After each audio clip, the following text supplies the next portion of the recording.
Boop-a-doop-a-doop. Hi, it's me, it's Junior, and I'm joined with Me, BWO's favorite windjamming extraordinaire, Warp Whistle. I almost said Wind Whistle. Whip Whistle.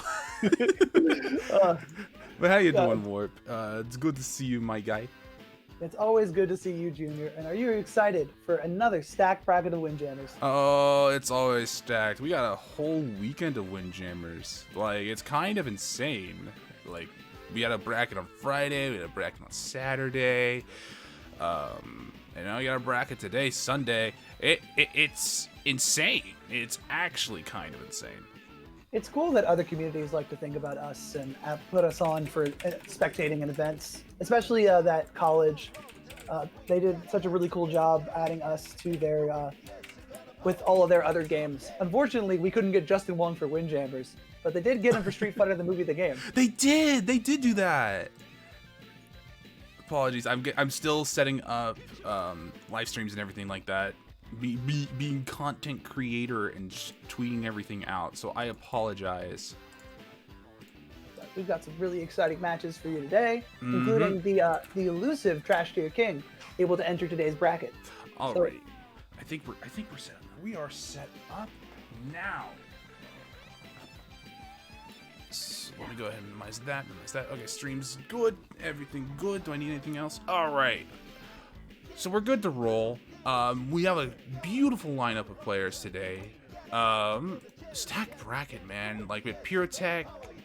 Let me pull up the seeds real quick. So first seed Purotech, second seed Santa, third seed Jordy, fourth seed Crypt, fifth seed Fireball, sixth seed Bruno 28, who's been on a tear this weekend.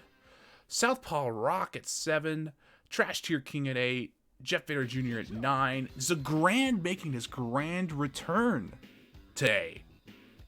It is a stacked event, and I'm so happy to see it.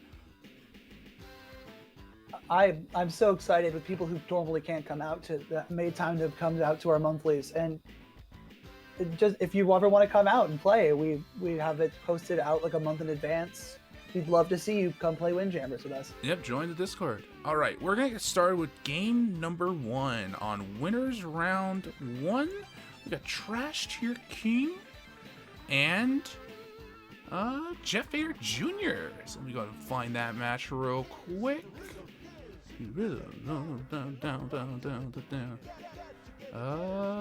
Looking for it. There it is. All right, we're viewing this replay. Here we go. Jeff has been a regular fixture of Windjammers Wednesdays and other things, including hosting quite a few of the events from before. But Trash Tier King, you may know, we speak so highly of him, we've made constant references to him because he's been, I hate to use the word, the big up-and-comer. The big up-and-comer. He's been grinding this game.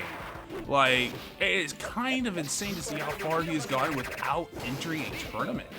And I'm very excited to see how well he performs in the first iteration of 2021 Windjammers. It feels like this is the start to it, you know? Like it's been a lot coming out into the second year of the online season. It's cool to see some old faces coming back. We've got interest from some of the people who haven't really played since the IRL scene was still in, and see a lot of the online players still playing super strong. Yep.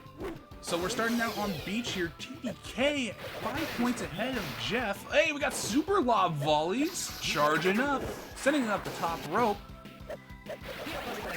A good amount of spinning from both players. It seems like they're both trying to set up some sort of expectations, and Trash Tier using that to his advantage with a sneaky wall bounce to get into the 5.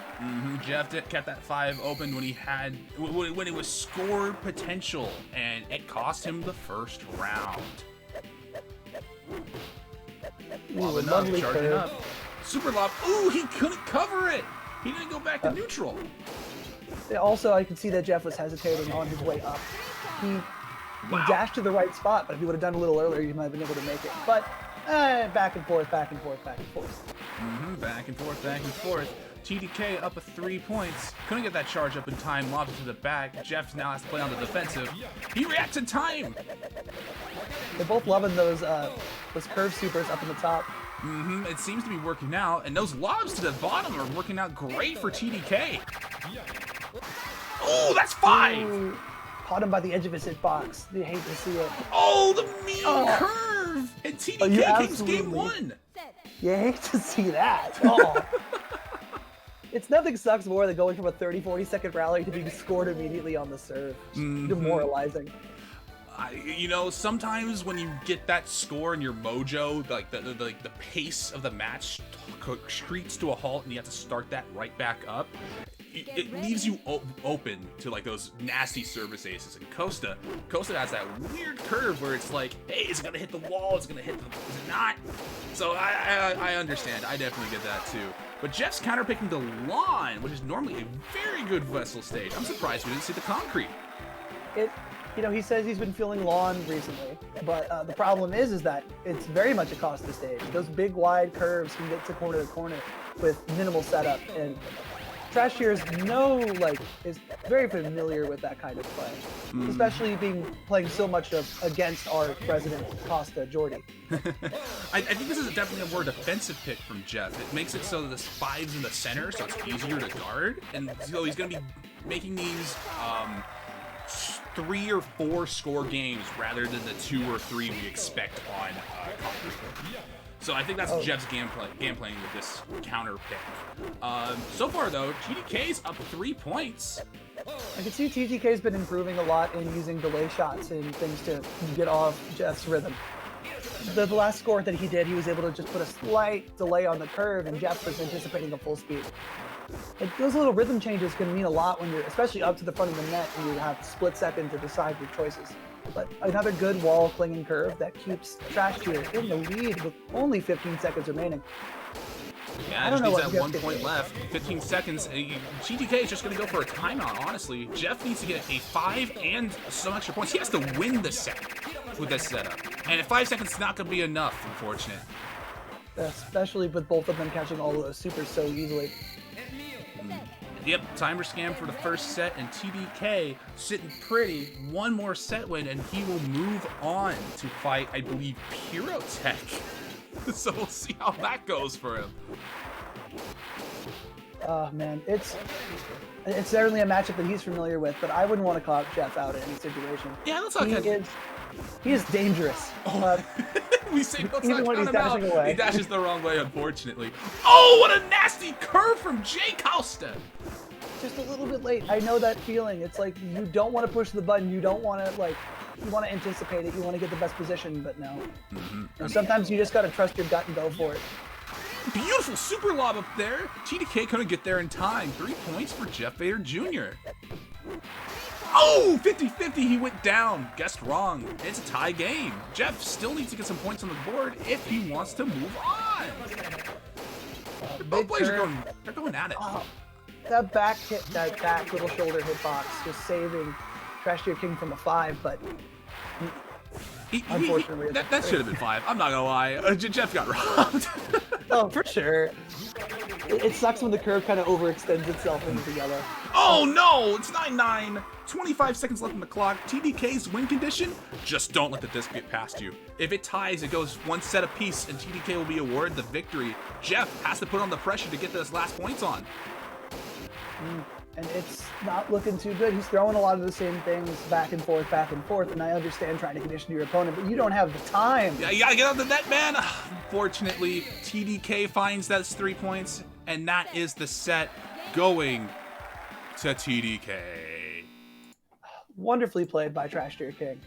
There's a reason that we all fear him and we all want to be him.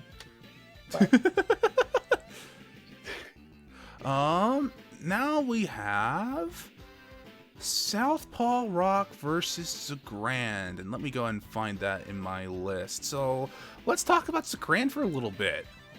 Zagrand was really, really hot during the IRL era, even during the online tournaments at that point. Zagrand played a very different kind of windjammers to what a lot of people were playing.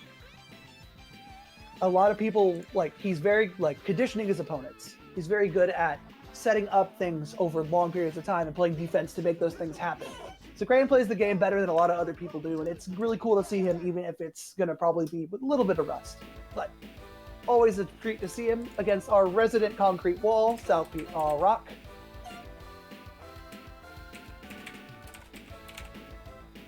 Apologies while I go ahead and set up the stream layout.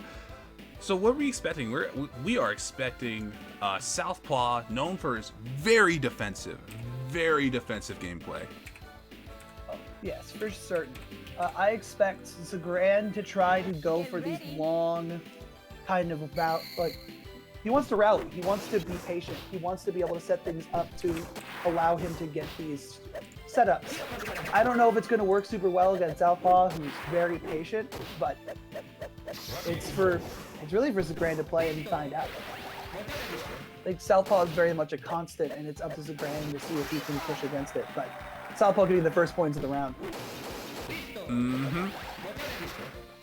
So what should we expect to see from Zagran?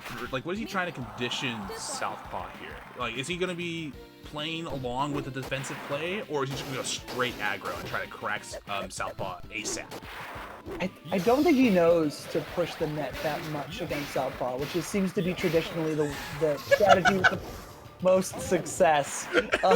Sometimes the best thing you can do is just press the button, man. No trickery around here. Just nice game of catch. That's all we're playing. Lovely game of chicken, but out of position slide. It is the bread and butter of being a Wessel player. Hey, Zagran on the board. Southpaw only needs one score in order to take this first set, so he's content with staying back in the vet, just catch anything that comes his way. Eventually gonna run out that clock. 20 seconds left on the timer. Hey! Oh my God! If I was Zagran, I wouldn't want to be like in a long-term super rally with Southpaw. He lives and thrives off of those lob supers. Honestly, it takes the cojones to go ahead and show up and try to beat Southpaw in his own game. Southpaw approaching the net for once and it gives the Grand 3 points. We ain't gonna see that again, ever again this set. Ooh, a nice straight shot for 3. Oh man, it's weird to see Southpaw go up, but missed input. That sucks. Yeah, missed input, a little tricky on that curve. Oh, it happened again on the other side. He's pushing the button too early, or maybe he's pushing it and then he's doing the block and he's only sliding part of the way he wants to get there, and it's killing him. This is real ring rust right here. This man has not played this game in a serious capacity in like almost a year, and it is catching up to him. He's going back for Wessel. Well, let's see what we got for counterpick. Is he going back to lawn? He's going to lawn. Another game where we go to lawn game 2. I think it makes a lot of sense. Zagran doesn't have the kind of space he wants to do the things he wants to do. Mm-hmm. Giving him more room to play, giving him more room to make those conditioning and setups like those more reliable will allow him to do a lot better. Yeah, and at the same time, we talked about it earlier, Costa has those mean curves on these wide stages, so it's beneficial for both players. So it's kind of insane. But Southpaw doesn't play the kind of aggressive Jordy Costa plays very often. He's really just kind of like playing a lot to survive.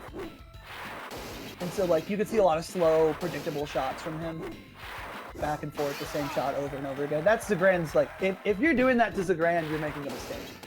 Like, if you're not throwing, like, a weird, like, 6-step, like, pattern at him, he's probably going to score on you. And that's apparent right now. 2-12. Zagran takes the first set of game 2. I think Zagran's really coming back into his... You know, those cheeky lobs work, you know? Like, if you're expecting your opponent to approach...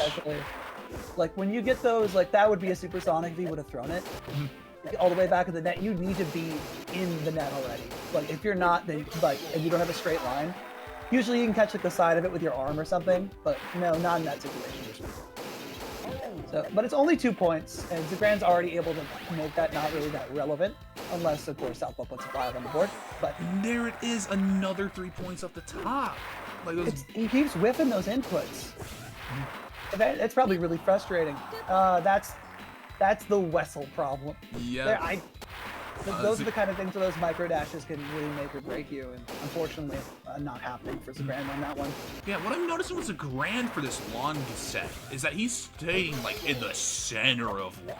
And with Wessel, like, you have these super linear dashes, so it's like sometimes you just can't cover those lob angles, like, without having to dash twice, and sometimes you just run into the wall like that, and that's 2 points. He could have made it if he didn't hesitate on that first dash. That's really what's probably, like, kicking him. So it's just a little bit of rust showing up, and I think that's what we expected today. But still, He's keeping it very close. Smart. Like, the scores he's making are based off of him being smart. He's dropping a lot based off of just mechanical errors, and he can work that out with more practice. But get himself back up to where he is, he's still very dangerous. Yeah, and now he's adapting to those weird Costa curves. Like, he's able to get there in time, he's no longer hesitating, he's scoring off of them. And a service ace just shuts me right up, you know? If you're getting used to putting into a position, then those quick diagonals can get even some of the best players out. I've gotten plenty of scores on clay with that. You set up people to expect something, and then it's like, how about I do something dead brain instead? Yeah, I know sometimes just turning it off works. You know, just turn off the brain. Ooh, he keeps getting them. He's not letting them get past him this time. That one felt like a mechanical error from Southpaw, but even if it wasn't, that's just really well placed by Zagrand. Another 3 points, and we're going to game 3. Zagrand takes a game off of Southpaw Rock. Zagrand's awareness has been really cool to see. He's really picking up on those wide shots, so like, okay, he just can't make it there. He's not going to get there in time. It feels like he is awake and ready, the rust is off, and Southpaw elects to go back to lawn. Interesting. Get ready. That's defiant. Changing nothing about his setup, he feels like, okay, clearly I'm messing up here. Like, I need to get my head in the game. Because that's like, if you like just lost your opponent, and like, it was 1-1, but I think the first and third sets are pretty definitive. Then you feel like that it was just your mojo was off. It wasn't because of anything else. So far, I mean, he didn't get dead tied at the quarter point. I think, like, it could go either way, especially if Zagrand, like, that was another one of those slow throws they kind of lost the rhythm of, and Wessel's really just not dashing the way he needs him to right now. Ooh, another 3 Southpaw in scoring position over Zagrand. What went wrong? What went wrong? I looked away for just a tiny bit. It's just mechanical errors still. Like, little dashes a little bit out of place. Like, getting a micro when you want a full, getting a full when you want a micro. I just think that, like, again, it's all that kind of practice stuff. And, That's a mix-up. That was just flat a mix-up. He just broke off Southpaw Rock's ankles. You can see Southpaw has been catching a lot of the stuff that has scored on him in the last game. So it's a big adjustment point for Zagrand to try to find new ways to get the points in. Absolutely. And that Vessel super was just enough to score the first 5. Ooh, missed the lob shot. That's just the Wessel, man. Like, if you're spamming the dash button, it's gonna be hard. You know, I've been blaming Wessel for a lot of this, but like, real kudos to Southpaw, who has kind of a reputation to lob a lot, especially when somebody crashes the net. But he's really getting better at making interesting and difficult to catch angles. He's taking something that people found mostly annoying in game grinding and turning it into an asset of his. And if it's going to keep putting him like a reliable 4 points like per round on the board, then I think he should just keep doing it. Agreed. And we're looking at 8-8 right now. Like, Southpaw, if he can keep playing the game plan he's known for, is this ultra defensive style, as long as he doesn't let anything else get on the board, Southpaw just wins. He can let this go to time. He got 3 points for free. Another mechanical error.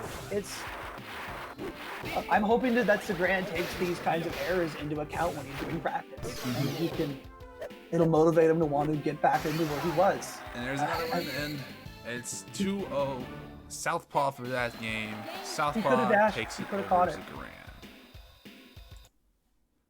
It sucks to watch a set where you could see that it really felt more like Zagrand was fighting himself than it was Zagrand fighting his opponent. Like, well played by Southpaw Rock throughout the whole thing. Like, he should not be discounted. But Zagrand could have stayed alive and probably dropped at least a whole game's worth of points just from mechanical errors. So, but We got plenty more to look forward to from Zagrand. Hopefully we'll be seeing him in other tournaments and to see him do well in the losers rounds. Yep. Moving on. We're going to move on to Jordy versus Bruno. We are in winners semis? No, we're in winners quarters. We have a stacked bracket today. You can't avoid fighting one of the top 4. They're all getting to get to winners quarters. And Bruno, the man from Switzerland, is been doing fantastic as of late. Straight up monstrous. And I am... But it is Jordy. Jordy is America's number 2 for a good reason. There's no one who has a better mastery of the Costa curves. All right, there we go. Setting up once again. Jordy versus Bruno. What should we expect for this? I know Bruno's not really a recent name, but especially for like this quarantine era, and especially this weekend, Bruno's shown up and has been playing like very, very well. I want you to... Bruno's picking Daggy. Okay, he's been playing a lot of Miller lately, but expect Bruno's going to live up in the front of the net for pretty much the whole game. He's going to try his best to do these pushing setup things to get these odd shots, using curves and things to pull a lot of distance. And he's way more aggro than a lot of players I see on the regular. So it's going to be a kind of an interesting setup if he's able to get up what he's doing, but I don't think it's going to work as well as with some of the lower players. I think Jordy's going to be a lot more patient and be able to deal with it. But I agree.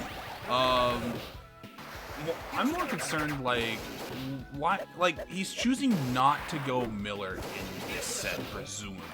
Is this his adaptation? Is this his answer to Costa from playing, these past 2 days? Is this what he's come up with for his solution? Or is this what he's been doing all weekend and we just never knew? I don't know if he just has both characters doing different matchups. It's certainly, his Miller is pretty debilitating for my Scott, so it wouldn't surprise me if that's just a character-specific thing. But at the same time, it's not like his Gaji's looking really good. So I just don't know. They both are probably as good. They're both playing amazing right now. We're going to time with only 2 scores on the board. And it's crazy because you look how antsy Bruno is playing. He's moving all around the court and he's still catching basically everything. I don't know what more he can do. I think it's just the limitations of Beach, I'm not gonna lie. It's such a tight stage that, you can do all that, little sporadic movement and still be able to cover everything. It's almost like you're trying to feint options by doing that weird movement, that little micro movement in between interactions. I think with the pressure that he's been putting down, I think the Miller might have been able to cover some of those corners a little better, but he was able to hold the whole thing. He was able to hold the whole round. I don't know. I know he's fought this matchup before. I know this is not his first time playing Jordy, so he might just be trying something different to try to dig in. But we will see if he's able to put some points on the board. He's only put on the 3 he put on last game so far. And he let that 5 in from a diagonal dash earlier, so Bruno's putting the pressure on. He's playing a lot more centered and up close to the net because he's just trying to get any inch he can to get that disc faster to the back of the net. And Jordy, in response, is just kind of guarding that 5 point. He recognizes that as long as he doesn't give up a 5, he's pretty much got this. And Jordy scored another 3 just then, and now it's a 2-score game for Bruno to catch up. 20 seconds left on the board. It's over. It's just over. Another 5 points, and Jordy takes game 1. Being behind stinks. You have your pressure to put points and to get up in the front and make aggressive decisions, and that can be good because it can get you in setups that people aren't used to. But it's usually not that good, because that means that it's easier for a disc to get past you. You're usually out of a position to catch more interesting and farts and lobs and everything. So, but choosing to go for the bumper baloney, back to clay. He's been doing pretty all right and on clay as of this weekend, but I'm not sure what is motivating this pick aside from wanting to do something different. Yeah, I mean, it is that. It's literally just,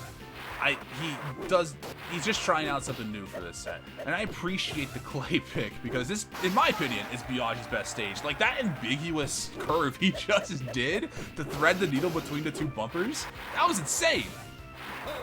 There is, in fact, no time for civility here. There's, oh! A good diagonal probably would have gotten Bruno back there, but it's... That was you're tough. up in the net, it's so hard. Oh, that's cool! I like that setup. I'm stealing that. And Jordy just swung back 11 points unanswered. That's just nasty. And now Jordy just gets to play defensive for 40 seconds. Like, oh, there we go. Super lob returns. Oh, no, it got popped up. The bumpers take it away, dude. The bumpers give the bumpers take away. Ooh, that was almost amazing. But now the tide is completely shifted against him, and that's just a mechanical error. That sucks. Jordy takes the first game on Bruno's counter pick. Fresh set of points. Bruno's just gotta stay calm, stay relaxed, rely on the fact that bumpers are stupid. I respect that. I respect that we're both up against the net. Get out of here. We're going back to neutral instead of trying to slug it out. Jordy recognizes that if he makes any, like, small little mistake, Bruno can just kind of run away with it. That was nutty! That was a nutty turn one serve. Good catches from both players. I would never. I wouldn't have got that either. Ooh! They're, like, with the high-level players, you can find when both players are at the net who are kind of just not powerful. You have to make a statement. One of the two of you have to make a statement. Supersonic shot after supersonic shot. Both players are using these bumpers to their advantage. These wacky double bumps. Good return. No! Oh, come on. Almost That was a good cool. setup. Ooh, bumper baloney? No, he's not going for it. Whoa! Whoa! That was a hell of a conversion from Jordy. And the bumper gave him a little bit of push up, but not enough. And just a really bad read of the situation. Bruno already knew as soon as he did that first dash that he couldn't catch that. Dude was just like, God dang it, gotta move it back. He's got 25 seconds to get something on the board. He's definitely feeling the time more than he's feeling the 2 points. And there we go. That's why, because he needed 3 points to take the lead anyway. He can't take a tie. Bruno ahead by a point. He got 5 points. That's gonna be that set. That's gonna be that set. Yeah, there's nothing he can do. He's got Just 2.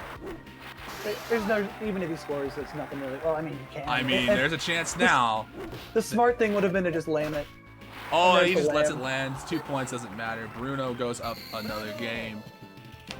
Yeah, with 10 seconds on the board, that first pop-up, he should have just let it hit the ground. But lucky him, the bumpers decided to just let him have it anyway. The bumpers give and take. You know it. Set 3 of this clay counter pick.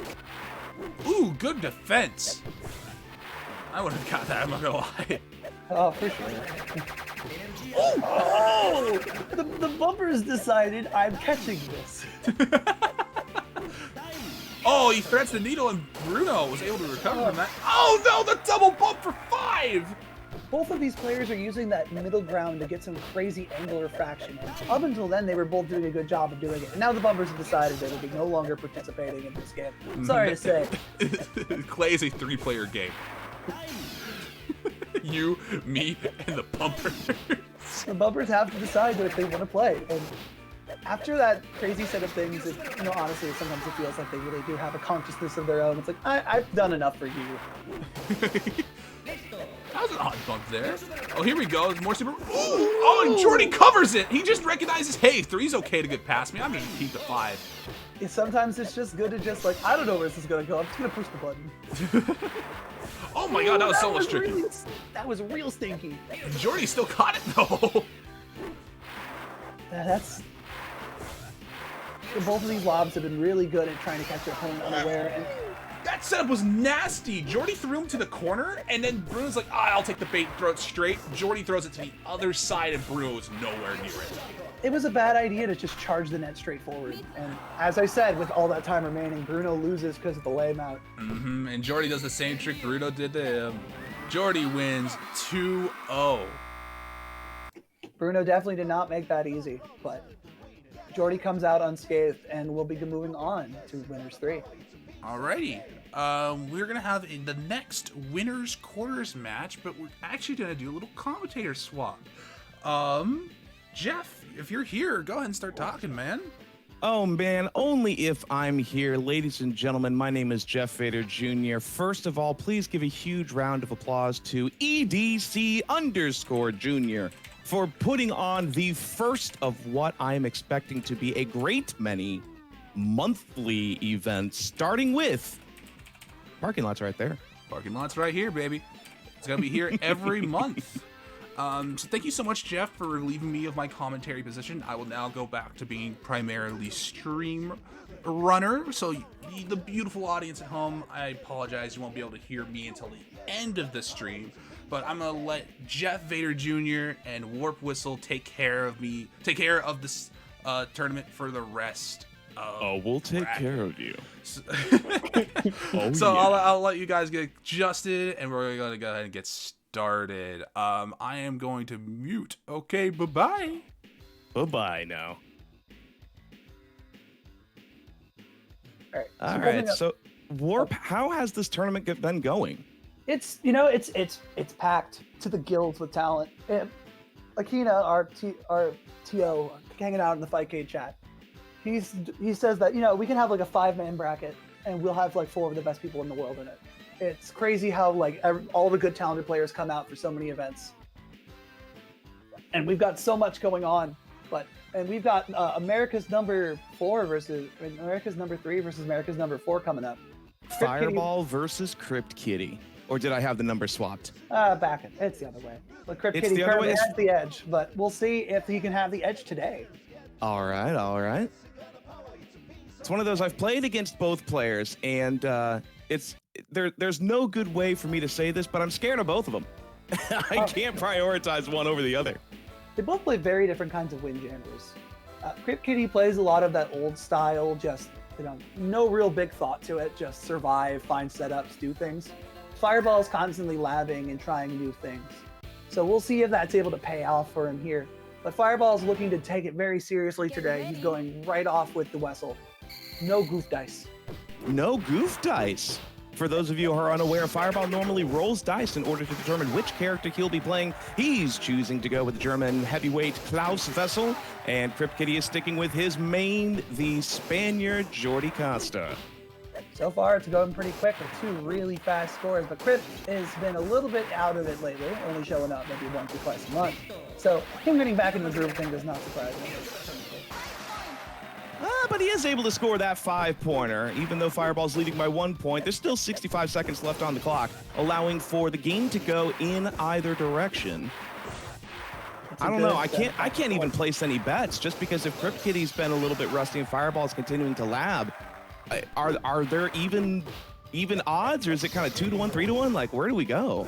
It's going to be hard to call down the line. Historically, Crypt Kitty's had this matchup, but Ball has been putting in a lot of time lately. I feel like to him the gap is definitely closing. It would not surprise me if he could take the game. But always hard to know. And right now, Crypt Kitty's got the edge. Crypt Kitty's got the edge, and that was a great super fight between the two of them. Fireball just missing that super spin along the bottom. Crypt Kitty taking the first set between the two of them, but Fireball, he's not going down easy, and I'm interested to see what other tricks he's going to pull out of his sleeve. Especially as a Wessel player, I need to learn something new. Fireball's playing incredibly aggressively, and it's been working somewhat, but a lot of the scores that Crypt's been doing has just been catching him for not sliding back in the middle fast enough, which it's hard. It's hard to get back into position, especially if you're eating the net. But, well, and that's Windjammers 101, especially if you're a new player starting out. You really do want to reset to center if you've never played the game before, until you get a little more comfortable with, wow, all these supersonics. It's going right to Crypt Kitty's hands. He's barely having to move for him. It's crazy how much you can throw different variety shots, and it's beach, and they'll all just funnel to the same place anyway.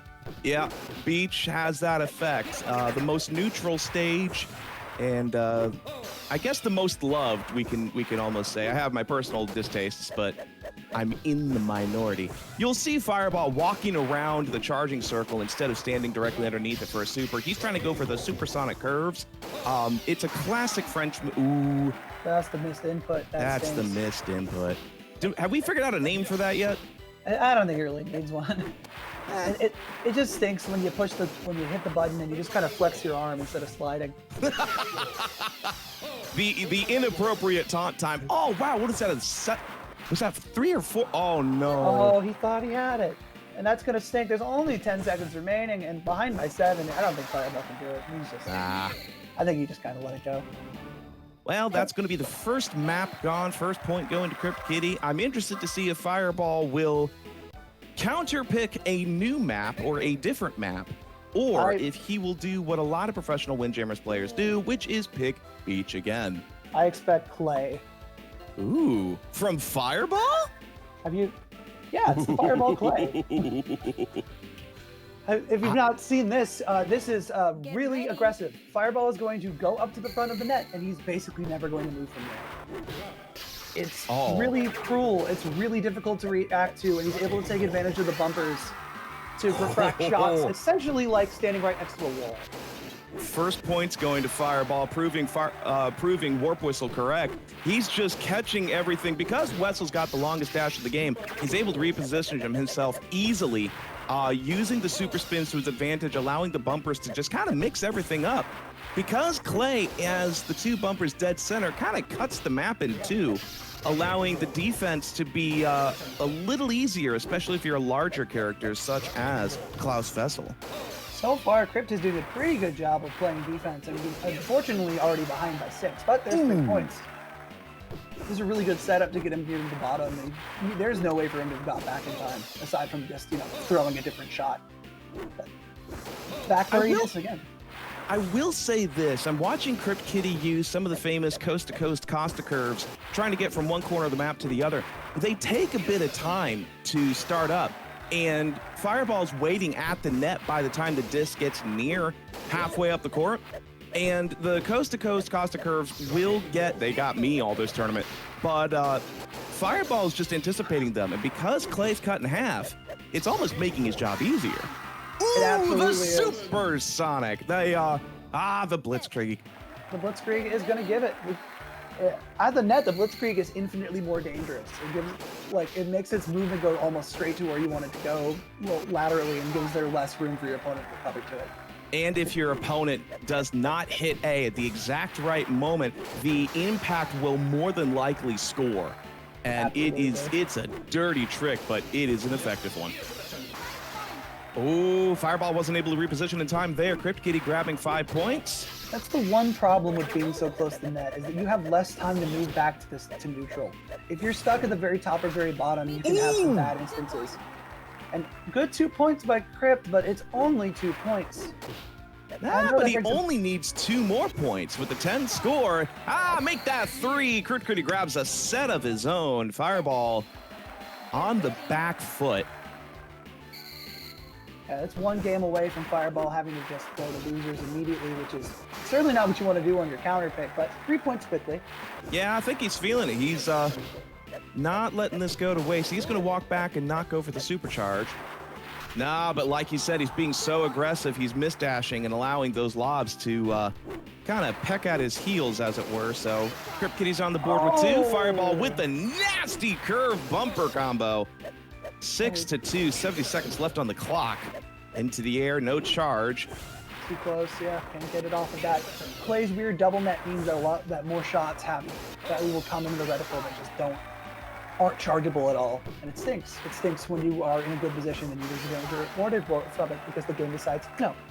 But Clay's a lot of deciding no for you, so.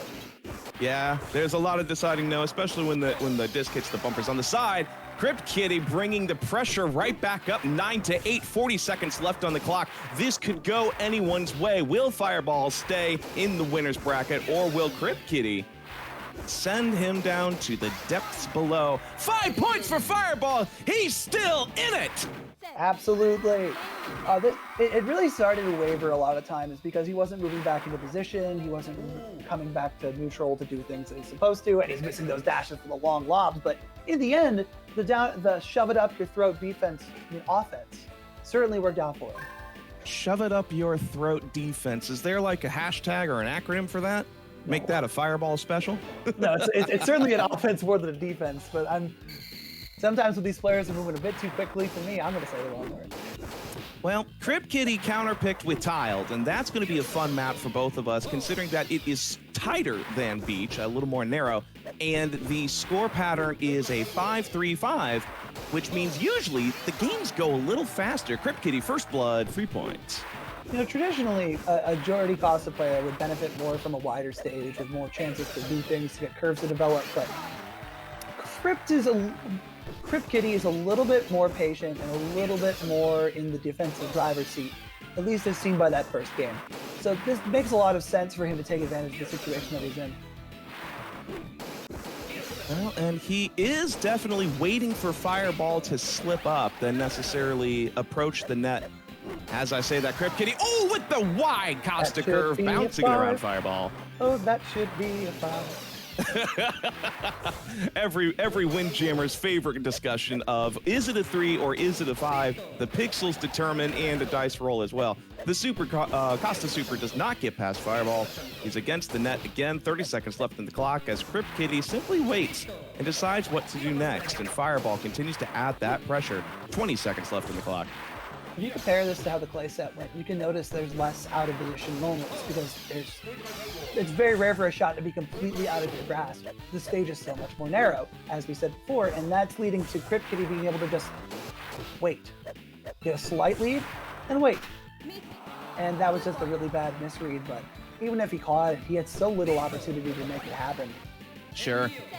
Now, Fireball was a couple points behind, and as the clock ran down, he just wasn't able to make it up. So Crypt Kitty's able to take this first set. Doesn't mean Fireball can't bring it back, though, especially if he's able to get back up to the net and get the Klaus Blitzkrieg to go in his favor. Doesn't go for the charge, goes for the wide throw, but Crypt is already there. Tries it again. Nah. Crypt has no reason to be aggressive. All Crypt needs to do is survive 75 seconds and not let it score past him. So he's gonna probably stay in the back as long as he can, because what can K. Wessel do? Like he doesn't have very wide curves. His shots, while they're quick, are pretty linear and easy to get, and as long as he's all the way back, he should have enough time to react to every single one of them. So the super lobs are always a little frightening, especially if you're expecting a curve and not expecting a entire reposition. Oh, for sure, and even the super curves are some of the most that he can get. But as long as he's throwing more, like, things that he can't set supers off of, he should be safe to wait the entire thing. Are you predicting that this is going to be a 0-0 win for Crypt Kitty?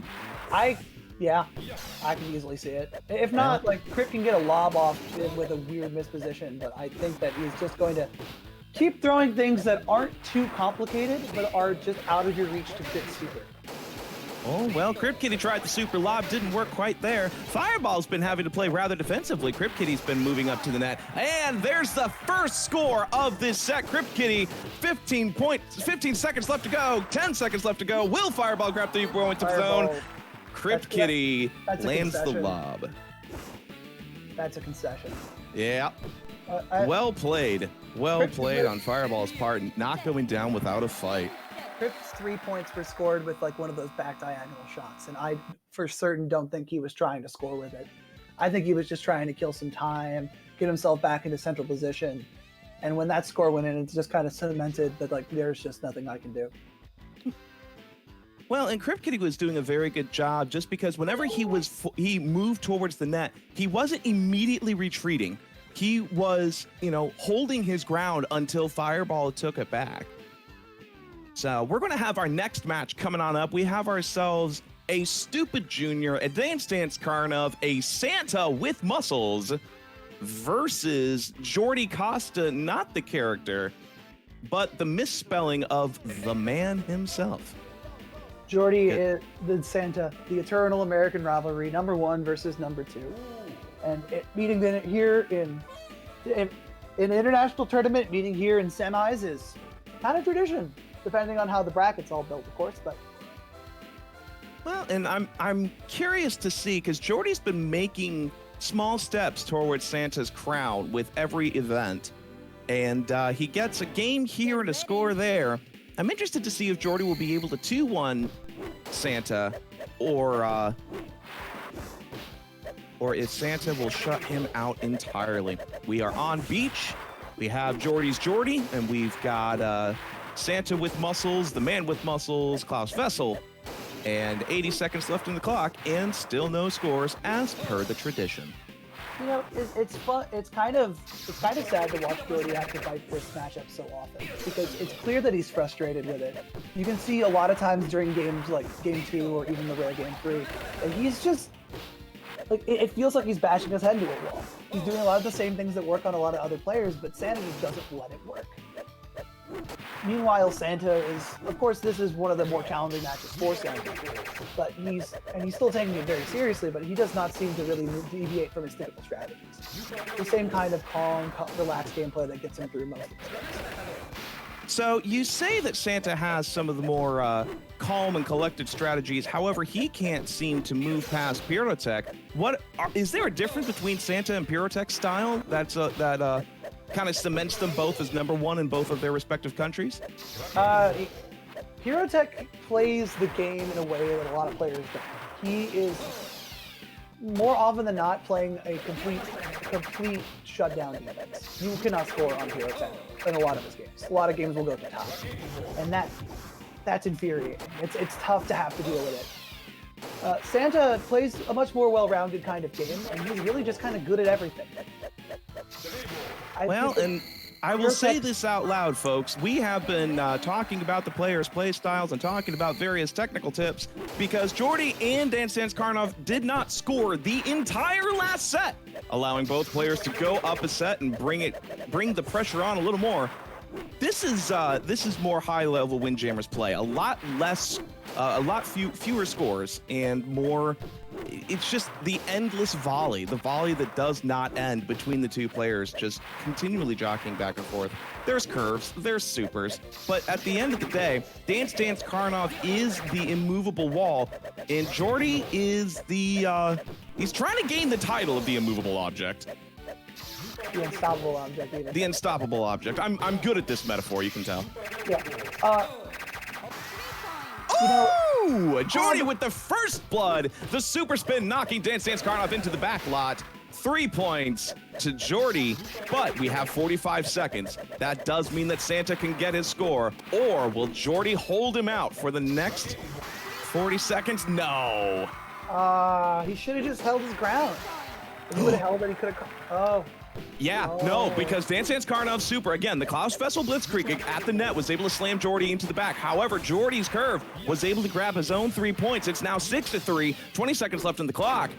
And as we go back to our usual Windjammers play, the tension is definitely there. 15 seconds, couple lobs here. There's a curve. There's no supersonics going on. However, into the air gets the charge. The super spin throws Jordy into the 5-point zone. Dance Dance Karnov has a 2-point lead. Will Jordy score in the next 2 seconds?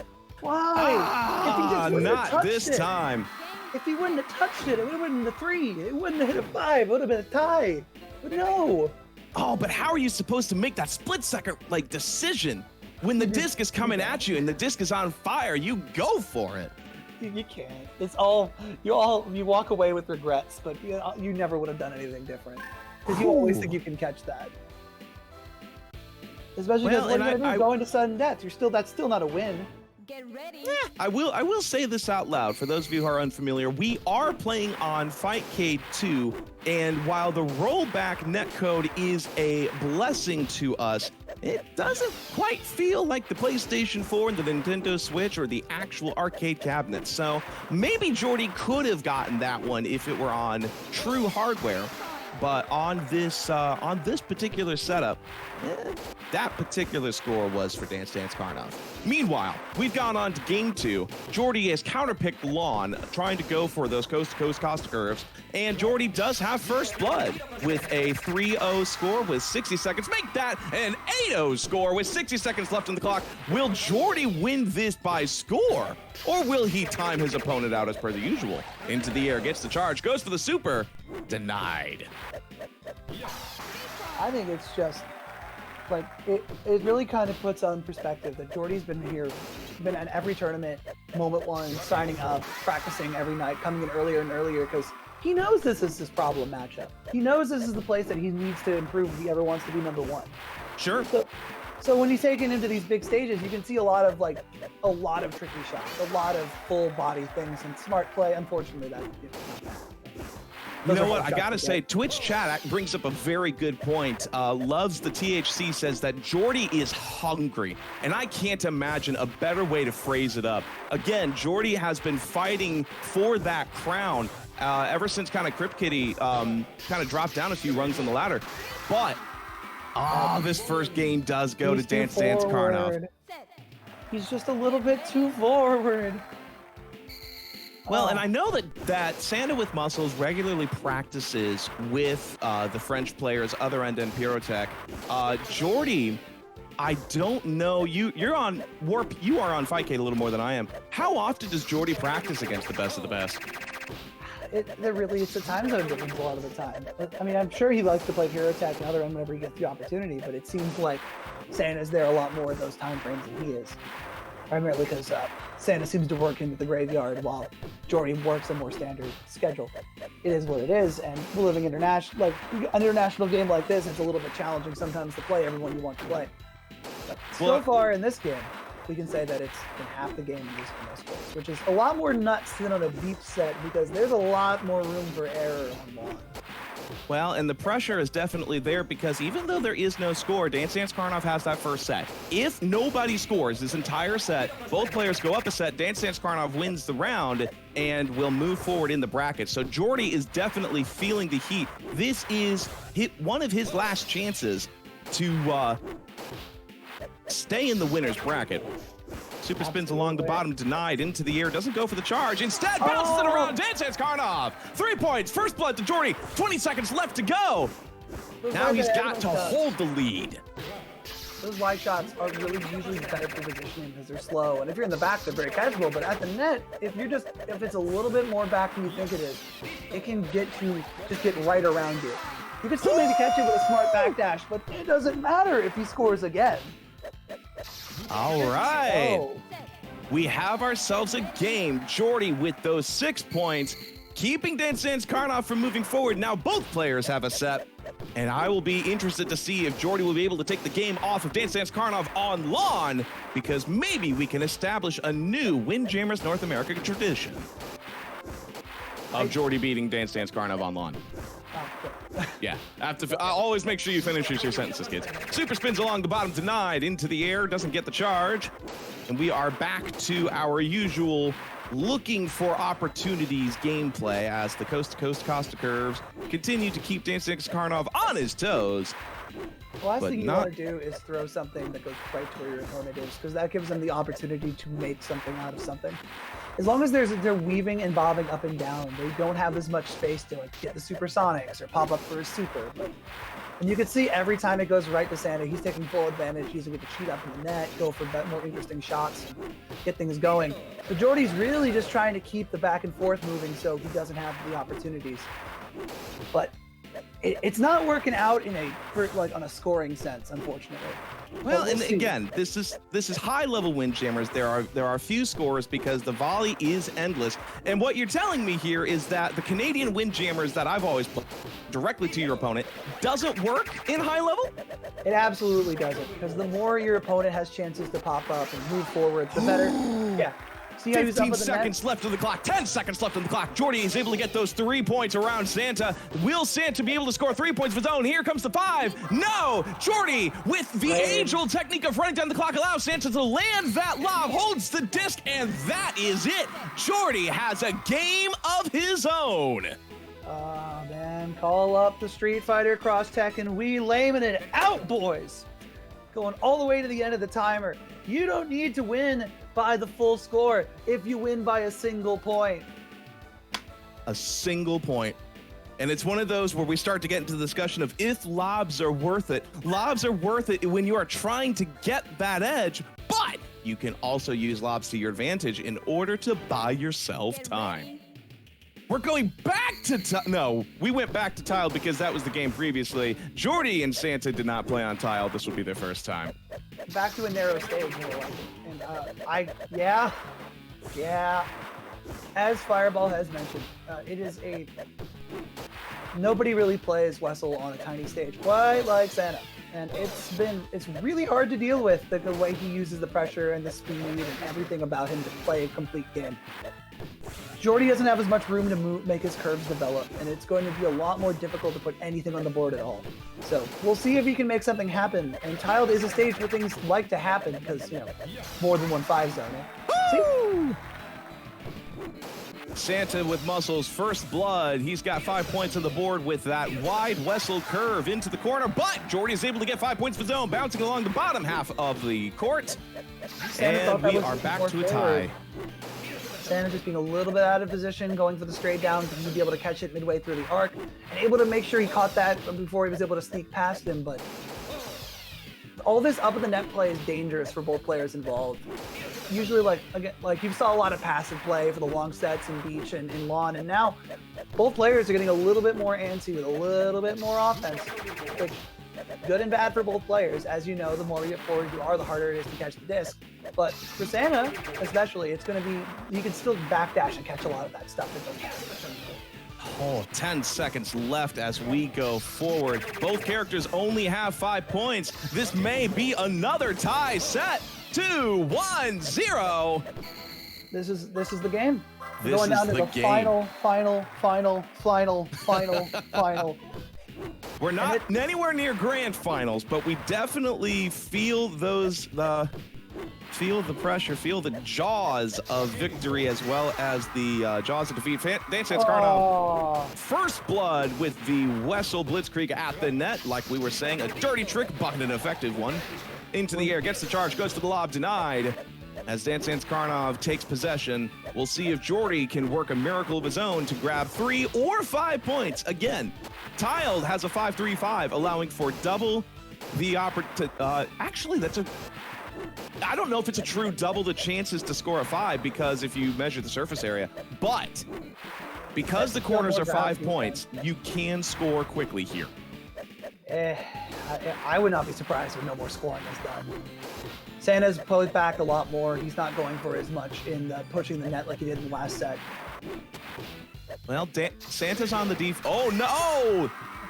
Oh, Jordy pushes the net as Santa gets the supercharge, and Santa's allowed an easy super lob, bringing that score up 0-6. Jordy is now on the back foot. He has to score twice. He has to score a 5 in the lob. He has to score a 5 and a 5 or a 3 and a 3. And Dance Karnov increases that gap, landing the lob. 15 seconds left on the clock. I'm just not seeing this happen.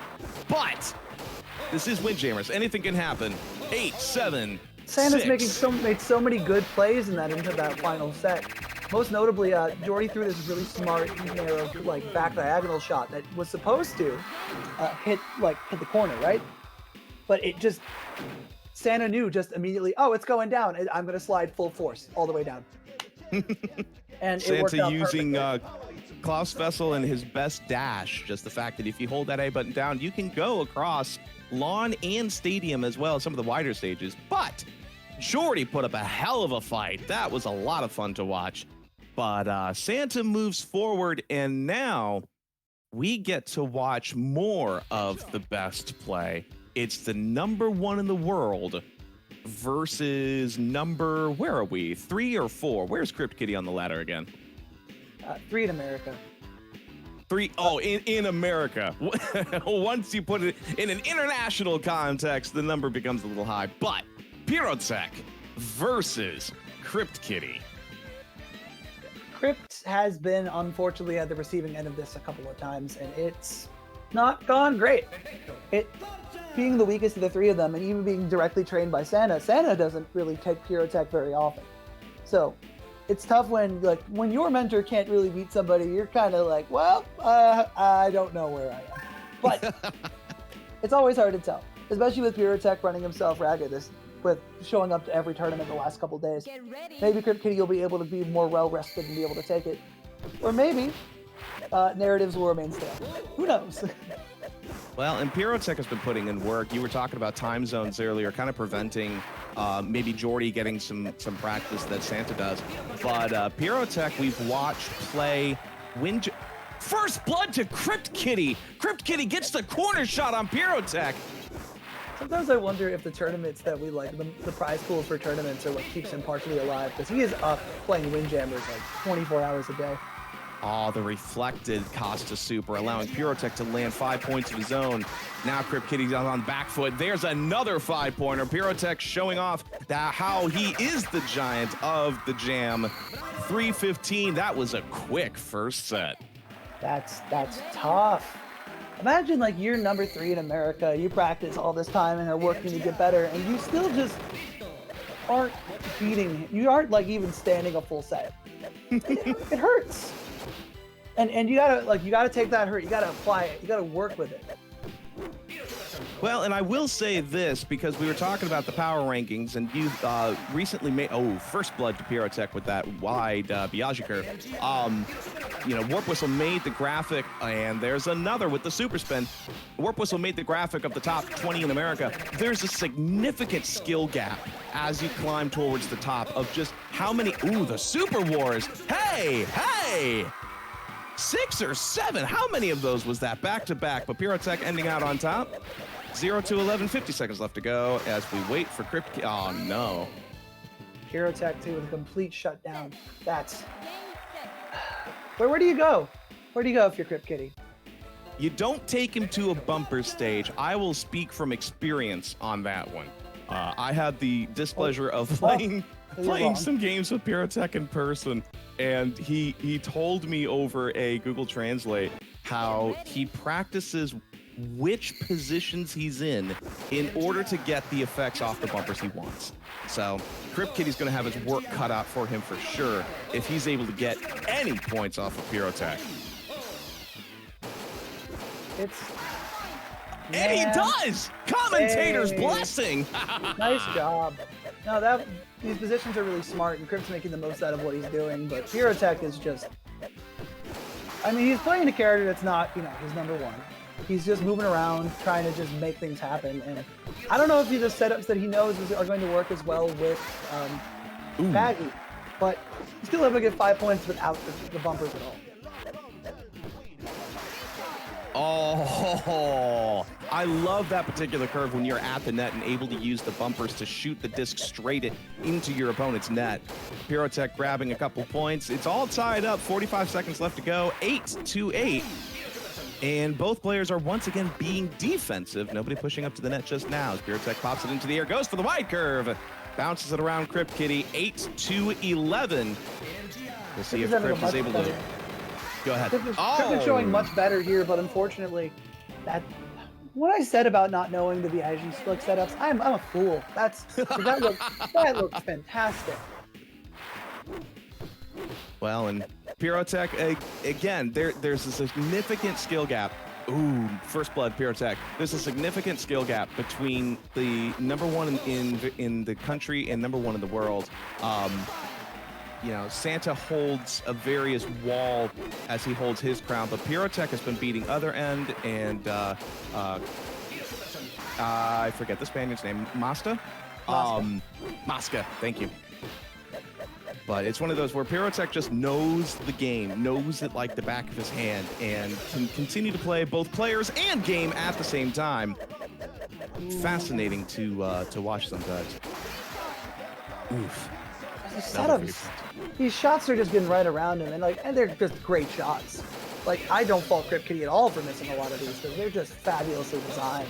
And design is the greatest way to put it, because everything he's doing he's not just throwing it. I throw into the bumper sometimes and just I'll see what happens. Mm-hmm. But no, Pyrotech is winning because Pyrotech is doing what he's doing. Everything he's doing is because he knows it'll work. Well, Crypt Kitty did a fantastic job going up against the Giant of the Jam, and you know, it's one of those. Again, you can't fault him. You cannot fault him for the amount of work he puts in and how much work he has to put in still before he can go toe to toe against Pyrotech and against Other End and against you know, Bruno in Switzerland. Sure. The top players truly are distanced from the rest of us plebeians, as it were. Yes, but we're about to see those top players clash it out one more time for all you out there. Santa with Muscles will be facing Pyrotech here in Winners Finals.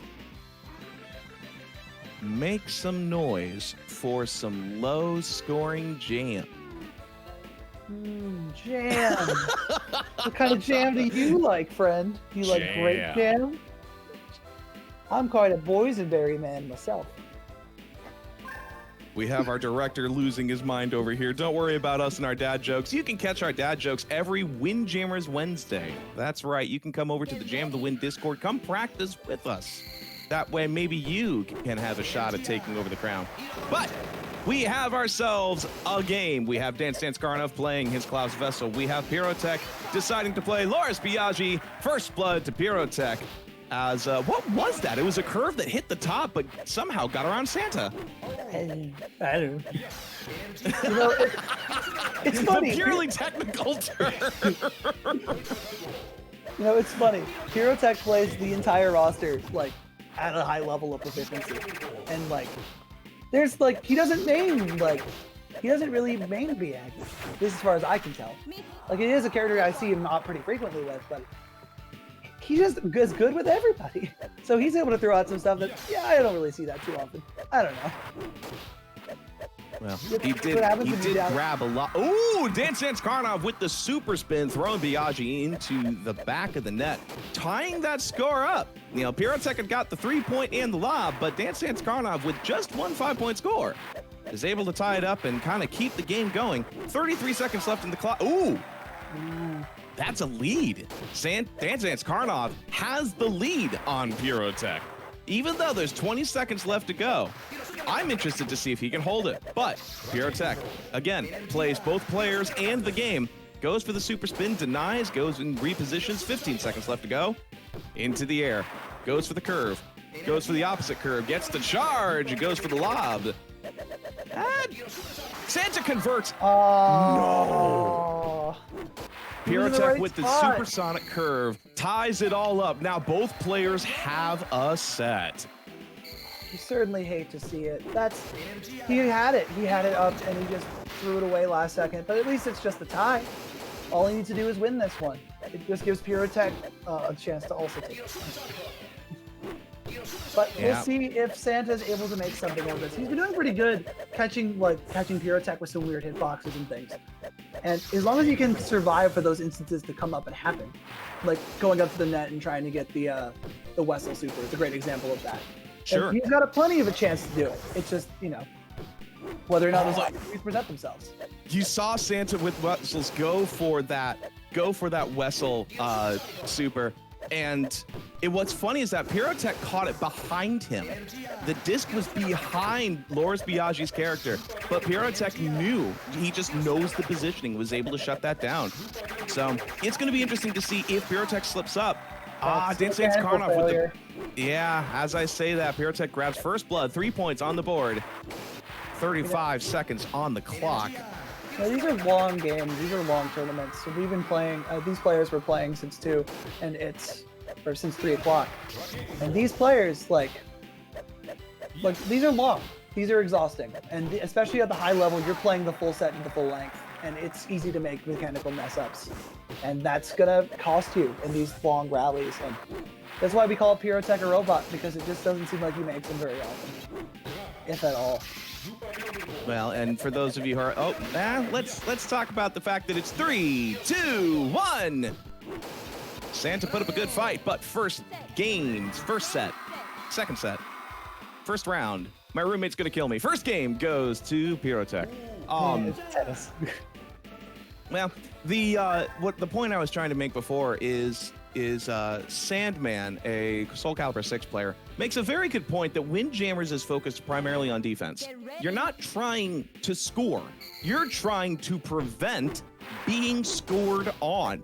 So especially after these long tournaments, especially as you go up against these high-level Windjammers players, hey!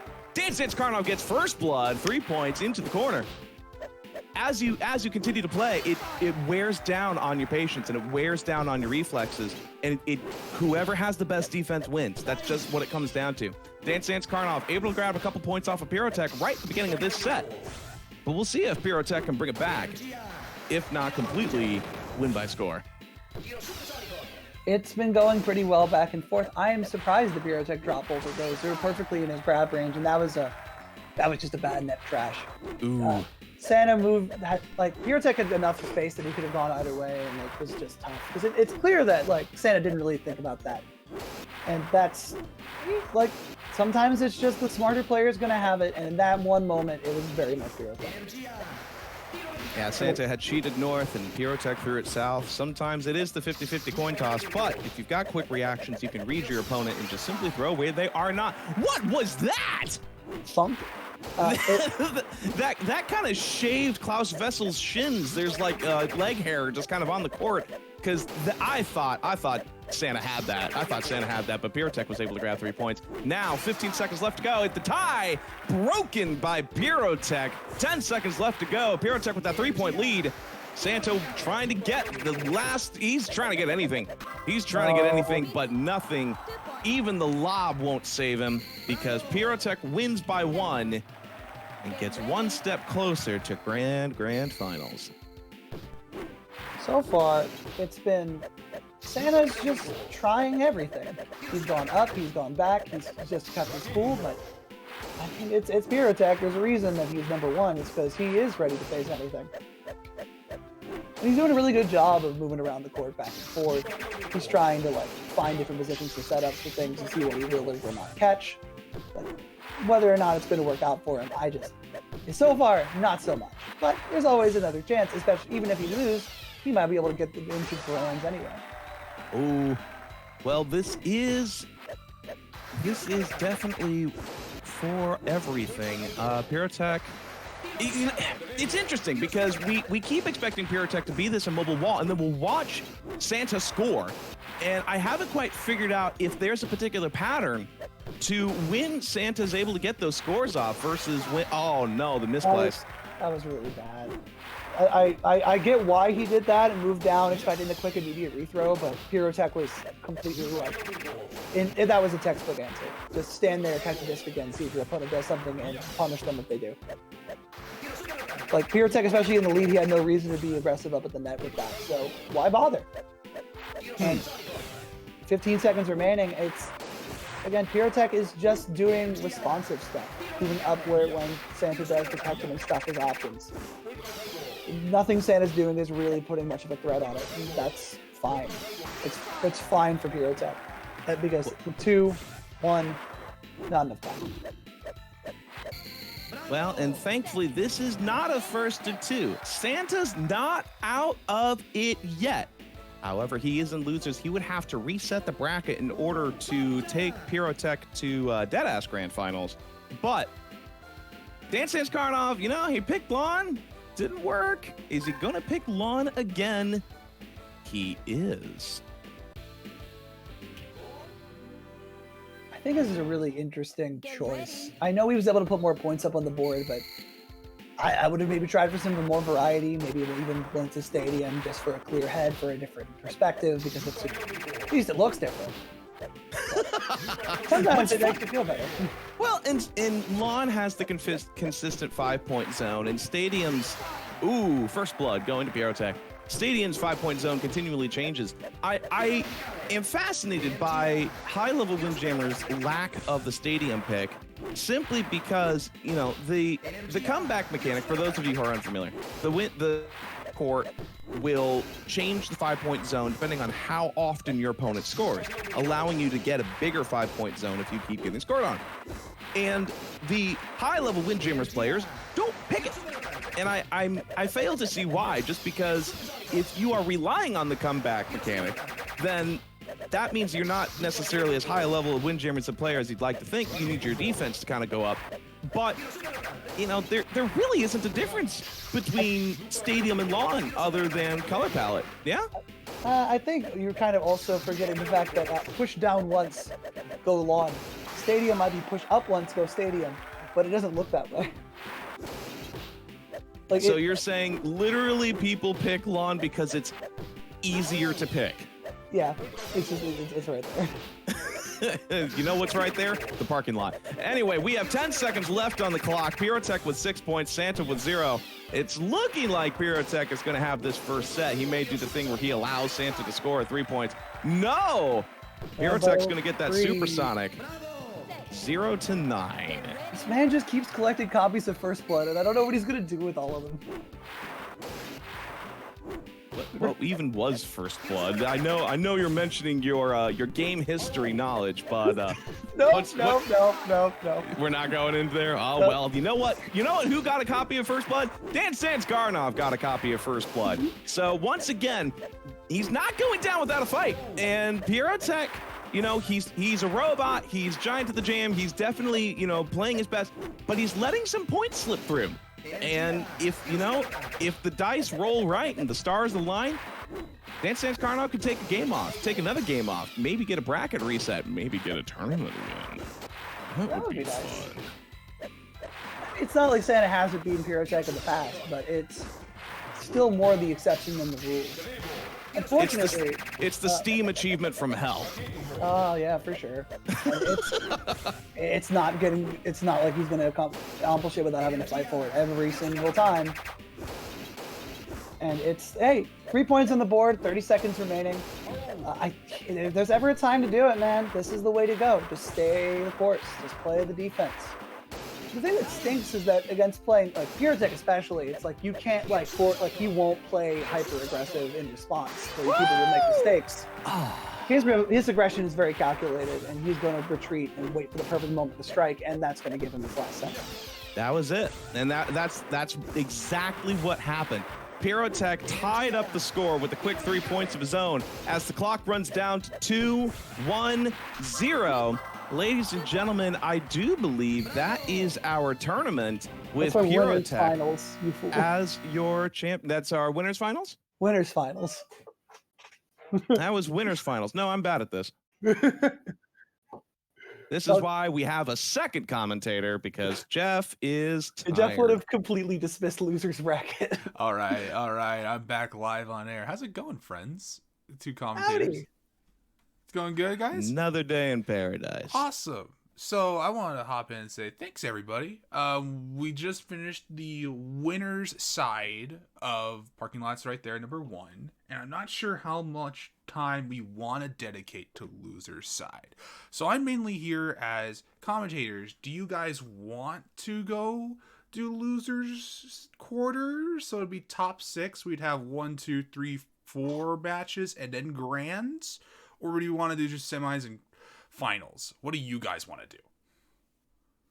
I'm going to go to the parking lot and throw Warp Whistle under the bus. He's a much better judge of which games are going to be the most entertaining and even the most educational to some of us. So Warp, I will say, if we don't do commentary for all of those games, I will go back after they're done with commentary and broadcast a couple of more matches, just without commentary. It's put on the spot for you guys because I wasn't sure how long you guys want to stick with commentary. Yeah, unfortunately I cannot be here for the remainder for very long. So I would prefer if we went right to our top 4. All right, we're going to go straight to our top 4. Stick around after grand finals. I will stream a couple of really tight losers matches that we unfortunately don't have the time to fit in today. But for right now, I'm going to hand it back to our commentators, and we're going to go to losers semis. Jordy versus Crypt Kitty. That's a more balanced matchup, isn't it? Historically, it's very much gone in Jordy's favor, but Crypt Kitty does have his moments where he's able to go off with it. I think the problem right now for Crypt Kitty is going to be that Jordy has been really, like, even the last few months, striking while the iron is hot, staying with it. playing every week, keeping at it. Well, Crypt, only here maybe once a month. And I get it. We can't all be available all the time, but that means Jordy's going to keep ahead and Crypt's going to have to really struggle to keep up. But to highlight his run through here, Crypt Kitty has, after his defeat from Birotech, went on to face Bruno in losers. And what a lovely match. What a good victory for him to push ahead.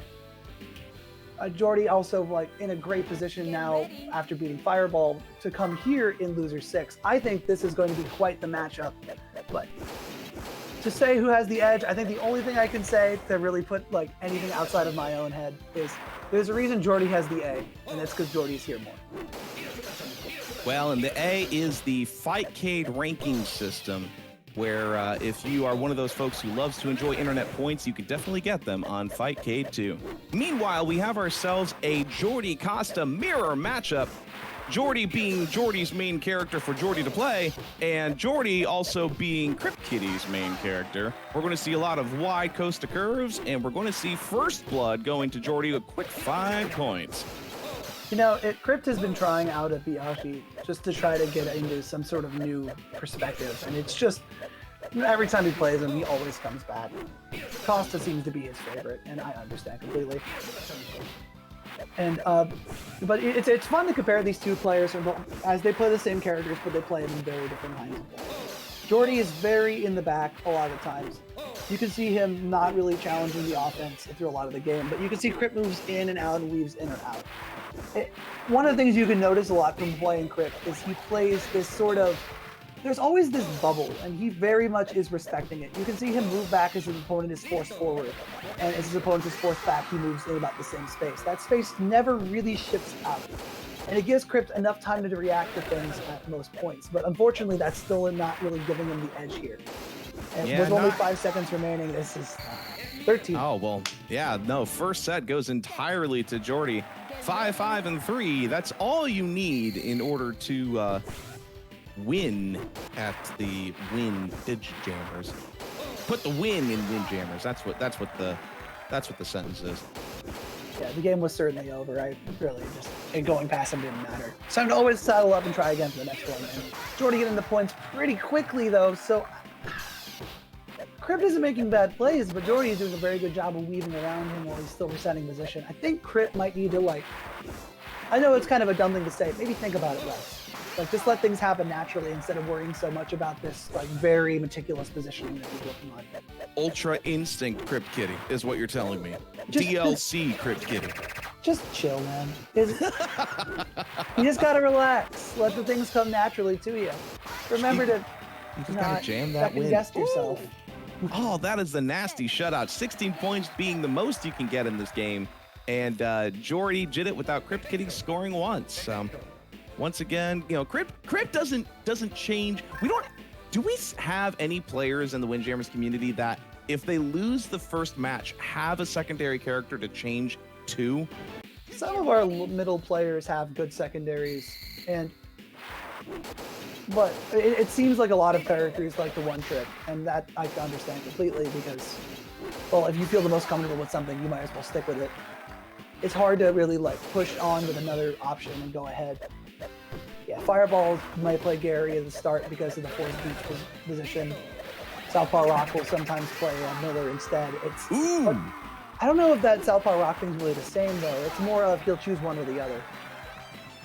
Everybody in chat immediately chiming off with how I'm wrong. We've got a Fireball, SPR, CK. Very, very good. Meanwhile, Jordy just schooling Crypt Kitty on how concrete works. If you are subscribed to Warp Whistle's Twitch channel, feel free to spam that Bibble icon. It's an emote, isn't it? Spam the Bibble emote because it says the Bibble, dude. It's just the Bibble. But Jordy's using those bumpers to his advantage, catching Crypt Kitty off guard, and shut him down the first set. But I'm hoping that Crypt Kitty can put up more of a fight. And I hate to say that out loud, but it's one of those where Jordy's just been playing Crypt Kitty like piano and just identifying whenever he's out of position and scoring when he does. Oh, to the edge of the Ooh, bouncer. that was cheeky. That was cheeky. I love it. Do it again. Do it again for me, Crypt Kitty. Into the air. No charge. Goes for the curve. Denied. Costa curves. Oh, no, but the supersonic Costa curve plus the bumper interaction, it's enough to take anybody off guard. You can see Jordy immediately when Crypt Kitty's serving, just dashing ahead, getting out for position. Concrete kind of funnels everything in only a couple of spots, so he's able to react to anything up in the net pretty easily. It's really given him the edge through a lot of this game because he's getting a lot of better shots in a lot closer position. Crypt Kitty flipping the dynamic there, but unfortunately he spent too much time walking back to center that he wasn't able to catch that disc, and in the end, that's going to be his downfall in that game. So Jordy moves forward. And Crypt Kitty is, well, he found the parking lot. It's right there. It's right there. It's right there. But coming up next, Santa will be fighting Jordy again. A repeat of our winner semis match. But this time it is for the whole losers finals. Losers finals, right. Yeah, that means Santa's got a whole nother shot and Jordy's got a whole nother opportunity to take this on. If in doubt, do it again, but better. There's your inspirational quote of the day, folks. If in doubt, do it again, but better. I mean, you have more opportunity here than you did last time. You've got an extra game. You've got a whole set of complete and utter chances, and you can use it. Do what you want, man. And sorry, I'm struck with awe that we're here again, here in losers finals, and Jordy is going to face the same wall that he's been fighting and trying to climb for this long. And Jordy's a master of climbing walls, and for those of you who don't know, he actually plays Catherine, a block climbing game. He also masterminds Climb Cancel, an event centered around Catherine. The word is Cat. Catherine. First blood going to Dance Dance Karnov. We've got Dance Dance Karnov playing ourselves a Klaus Vessel. We've got Jordy Costa playing ourselves a Jordy. I said the names in the character backward, but that's okay. 5 points on the board now, 60 seconds left to go, and everybody in chat telling me what instruments Jordy plays. That's pretty cool. Piano, sax, and bass. Hell yes. I'm so glad you've all come out here for Jordy trivia. It's an important part of this tournament. Coming up next for 200 points, what did Jordy do in this particular event? Into the air, gets the charge, Santa blocks it. We've got ourselves some super spins and some nice fun supersonic battles, but Dance Dance Karnov being defensive. There's no reason for him to move forward, unless he does. I mean, there's 25 seconds remaining, 5 points on the board. Santa is as comfortable as he could be. He could have like a recliner, he could have like a foots rest. He would not be more comfortable than he is now. Because with only 10 seconds remaining, even if Jordy was the score, and that, man. It's dirty every time. It's effective every time, except against Pyrotech. It's the Blitzkrieg at the net. That's the new hashtag. Blitzkrieg at the net. Get yourself a point. First round going to Dance Dance Karnov. Santa's playing very well today. You can see a lot of really just, he's hanging back, moving up when he has to, and making every opportunity work for him. And if he just keeps doing it, I don't know what Jordy can really do in response. Santa's just, as I said, you have to go with the flow. And have opportunities present themselves to you instead of you trying to chase them. Because the more you chase things, the more you're likely to just mess up. The more you chase things, the more you're likely to mess up. I actually like that. I like the idea of just the fact that if you're focusing too much on the wrong aspect of the game, that's where the mistakes start to come in. You know, I joked about Ultra Instinct Crypt Kitty, but maybe that's all, maybe that's what separates some of the higher players is just the fact that there's so much muscle memory and there's so much practice and so many hours gone into this game that the best of the best simply rely on almost their subconscious to play that. Does that sound right? In fighting games especially, there's a point of intentionality that you reach after a certain amount of practice, where you're not fumbling with the controls and you're not really dropping things due to misinputs. Ooh, nice score. A great score, really making him chase for it, but maybe it's a little bit too late. 20 seconds remaining, I don't think Jordy's got enough time to put any more points on the board like that. But The point of intentionality is important because instead of having to fight with the controls and think about things like returning to position, you worry more about your opponent and the interaction with them. And so, with that though, with a nice 5, even without the 5, I think he would have had it anyway. But lovely win by Santa. This leaves Jordy to make his counter pick, which this tournament's ending. Go on lawn, concrete. No. Ooh, concrete. Yes. Jordy's. The parking lot is parking right lot's. there. Hey, it's not there. It's here. This is the part. Now I want a picture of somebody setting up bumpers in a real park. Oh, first blood. Dance Dance Karnov, no mercy. Quick 5 points. It's not even 90 seconds, and Dance Dance Karnov is in the lead. Make that 10. What is going on? Dispositions. These are cruel. They're unusual. And oh man, Santa. You know, I feel like Jordy thought that with his wide curves and the practice he's had, he'd be able to get some good setups and things. Maybe just try something different, especially after the last set just didn't go the way he wanted, and the losers didn't work the way he wanted up in, on the other side of the bracket. But this is seeming like a complete mispick from Jordy. This is a complete shutdown. Well, and I'm watching Jordy play defensively. I'm watching him hang back, and as I enjoy playing concrete. I enjoy almost maining concrete.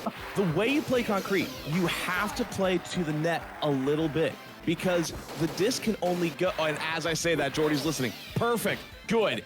Spam the bibble in chat, but that's how you have to play this. If you're waiting for the disc to come to you like you would on beach, like you would on lawn, like you would on stadium, the bumpers throw wrench. They throw several wrenches.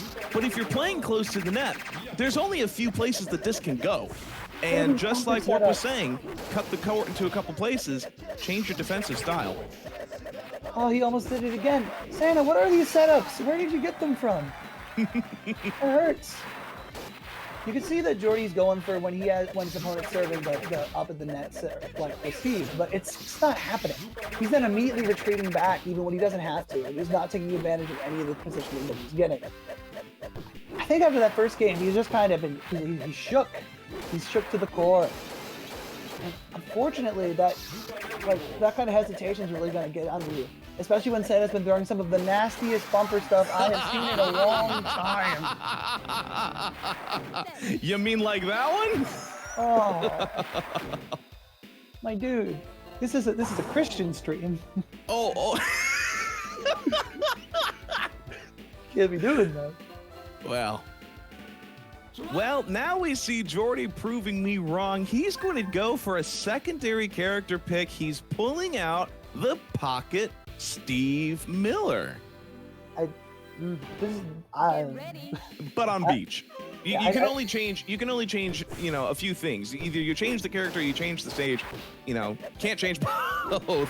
I think that Jordy wants to try something more defensive, see if he can get something to working, because while a lot of those curve shots are working against everyone else, it's been not even. It's been a complete this has been Santa. This is the Santa best of highlight, and it's been. Oh no! That stinks, and you can tell that Jordy, as I was saying, in these long sets, you can really see Jordy start to get frustrated. He's making a lot more mistakes and sliding out of position. And I understand why you want to change things up, especially this far into the set where things haven't been working. But Santa's getting points even faster than before. It just seems like this wasn't the right call. But I guess what is the right call? Your back's to the wall. Anything. Try anything, try everything. Jordy's picking a new character. Absolutely. He's trying to be a little more aggressive, get closer to the net when he can. Great. Maybe Santa may be scoring more points, but at least you're trying. If you were to pick the same character and pick the same stage and effectively roll over, that's not what you want. Go with the fight.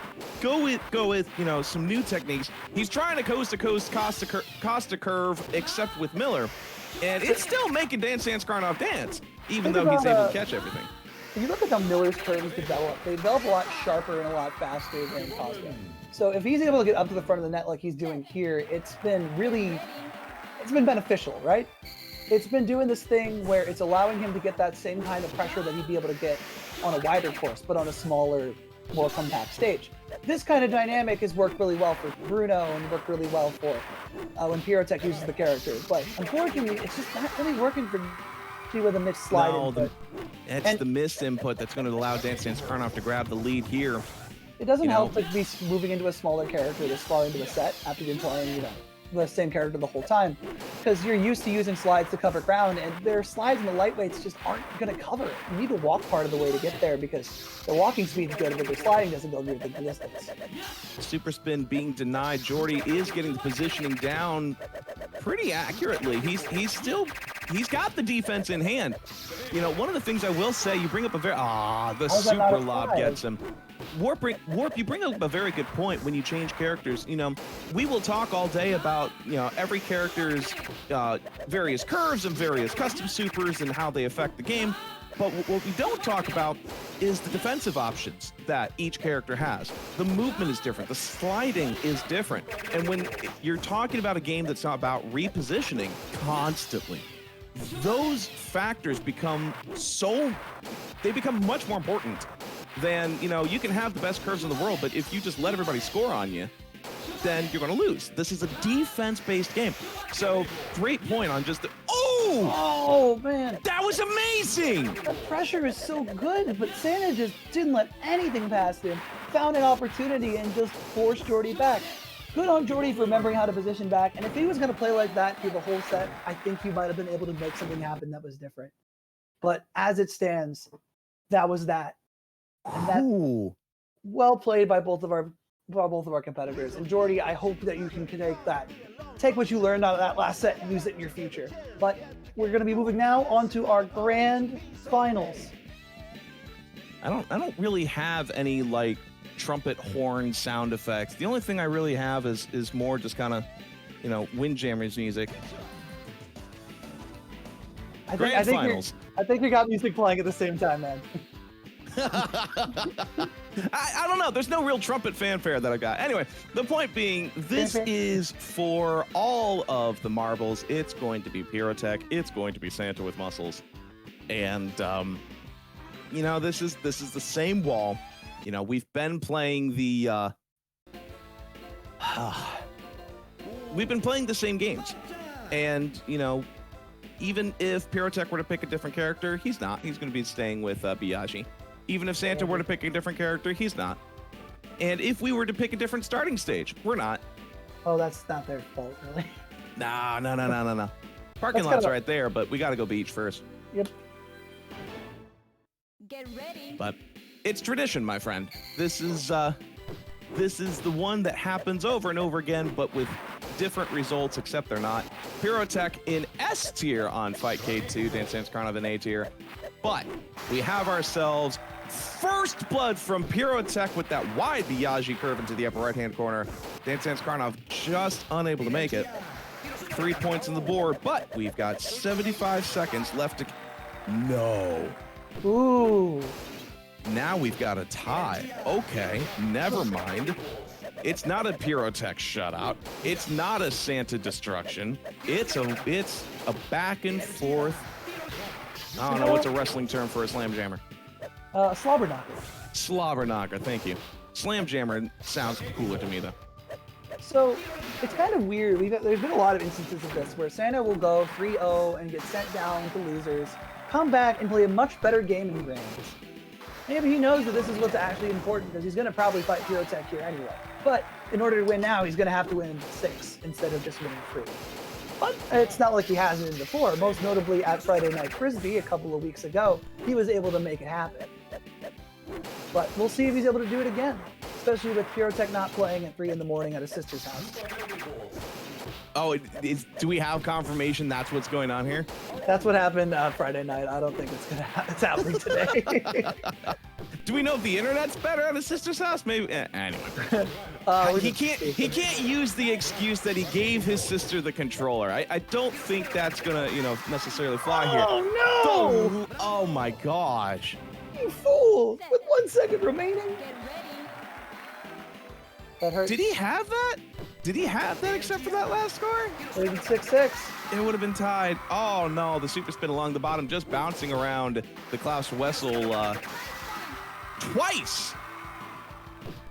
Do I see 3? I hope not, man. Oh, jeez. Yeah, Pyrotech, 10 points Yeah, on the he board. tried. He did it. He tried for it, man. But no, it's... Oh, man, that's rough. He's throwing a lot of really good super positioning stuff, and it's... I don't know, man. Santa's is really in a well now. 10 points, almost a half game, and a heat seeker to go right to the corner. That's brutal. But it's only one game, man. We've got plenty of time. Yeah, you've got, what is that, 6 more games that you have to win in order to take home the trophy. 3 games in order to beat the grand finals and 3 more to win true finals. For sure. Long road ahead of Santa. Oh, But like anything else, absolutely. maybe you just need some caffeine. But we'll see. And with moving away from the beach gives him plenty of opportunity to really spread out his wings and try some other things. But we'll see if he's able to make this happen. It's, I don't know. It's I know why he took it to a bigger stage, because taking like Pyrotech to beach to a tiny stage is never the answer. But it's still like there is no answer. You're hearing me grunt in the background because Dance Dance Karnov was able to save one of Pyrotech's curves into the bottom right, but was unable to save the exact same throw about 25 seconds later. Meanwhile, Pyrotech landed another 3-point. I'm sorry, what? Oh no, Santa's keeps moving and positioning and stuff, and I understand you need to get back to center to get all your shots in, but it's not working out all the time. Oh. I didn't think he would have gotten that conversion. That was really clever. That was a really good choice too, knowing how, the player was positioned. Instead of going for a super spin, that would have been a little easier to catch. It instead went for the super lob, where you have one position to be in order to prevent that from happening. I think that was completely uncatchable, like straight up. With how long it takes to get a super out, unless he started retreating immediately, I just don't think he could have made it back there. But and 20 seconds remaining. The conversions! Hey! But it doesn't matter unless Santa just starts scoring immediately. But he hasn't. It's 10 seconds left to go. Yep. He can't score a point a second, man. It just ain't happening. No, but his defense definitely leveled up this set. It looks a lot better. He's making a lot of good choices, and those will carry on forward. But that stinks. Well, we go into the second set, and we're watching, Santa be more deliberate. He's walking more, dashing less. As I say that, he dashes, but he has to for that one. He's applying a little more pressure, but like you said, he's also respecting the bubble. Yeah, he's doing a lot more of. See what you don't have to respect the bubble that well if you are able to get those back dashes, and that was really well positioned by Santa to be able to do so. You can see that he's a lot more in control, especially in the last couple sets. He's been dancing around the 5 zone, trying to get in the position between shots, and he'll spend more time working on position than he does actually getting the disc. So, good job, Santa, for adjusting what wasn't working and getting 5 points off a really nice wall curve. Yeah. No, Pyrotech made the mistake of expecting a throw that never came. Dance Dance Karnov simply held the disc until the window of opportunity, bounced it off the top wall into that 5-point zone. Meanwhile, Pyrotech scores 3 points of his own. Go ahead. Those lobs are really, really clever, and they were doing a good job of making them force per set back to neutral. But unfortunately, Santa was spending too much time thinking about the lob and not enough about scoring, and now Pyrotech is falling asleep at the wheel. Ahead by a good, by being on the winner's side, but he's still just not having it happen. Dropping a bunch of points that he should have been able to make. Not to say they weren't good throws, because they certainly were, but a good set by Santa. Maybe he's able to put his name on the board once. He puts his name on the board plenty of times. He is the #1 jammer in North America. He just has to go up against the robot, the giant of the jam, Pyrotech. So credit where credit's due. None of this is meant to be, a discredit to either player. But as we watch them grind. After that first game, all here on Blonde, I think he realized, what am I doing? This isn't how you win. This isn't how being jittery, being out of control, jumping around all over the place. It's not happening. This is working fantastically. And he's staying calm. He's catching everything that's coming to him. He's not forcing things that don't have to be there. Except for that was ballsy. That was, yeah, as you say that. You know, now Pyrotech is walking in circles a little closer to the net because he got Dance Dance Karnov, he got Santa with Muscles on edge, as it were. Those position lobs are really good, and he's doing a good job of forcing Pyrotech to not get the up and cheat the net.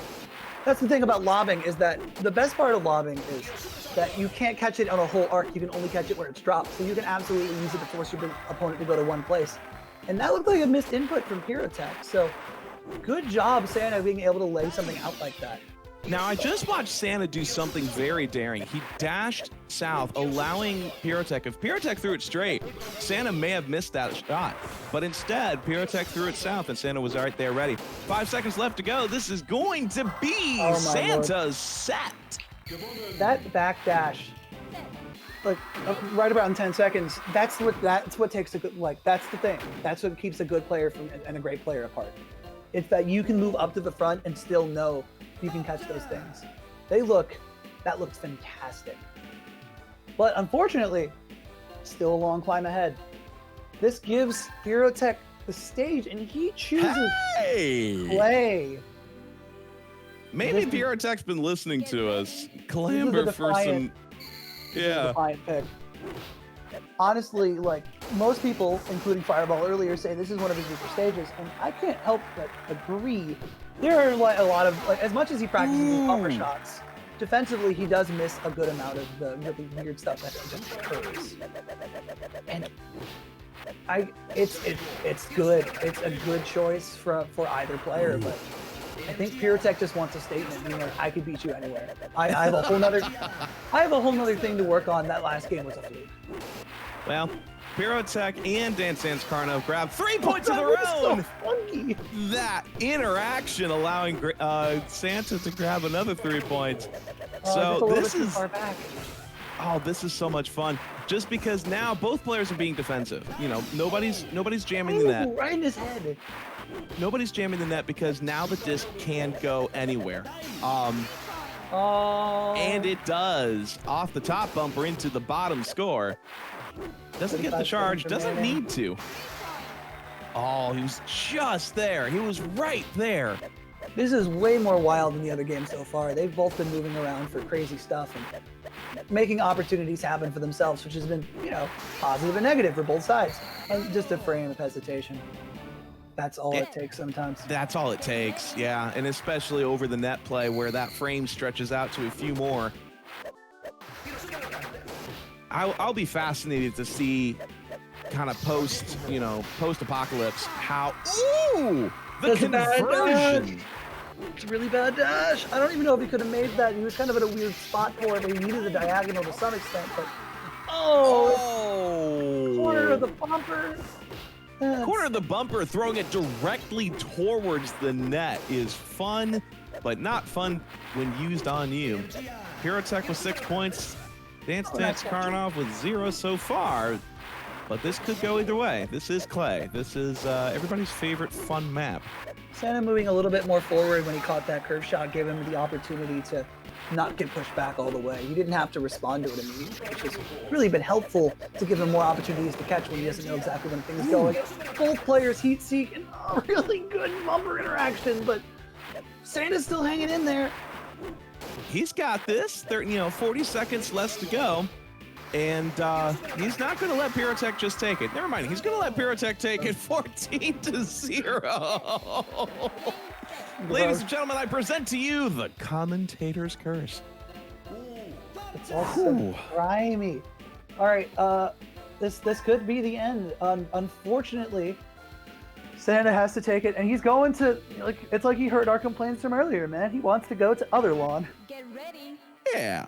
Nice wide stage, nice bright stage. Instead of lawns, green fields, we have stadiums, kind of yellow, wood, brown, different color palette. This is a turn. Into the air, gets the charge, super spins it. That's not going to get past Pyrotech this time. Now that there are no bumpers in the way, we are truly playing the game of Windjammers of, just straight defense. Let the disc come to you. If you've got time to cheat up, but we are not doing any abnormal defense here. Both players are staying well to the back, except when Pyrotech gets a little aggressive there. That was fun. That was a 3-point score. He's moving around a lot, and I mean, if he sees an opportunity, he's not going to ignore it.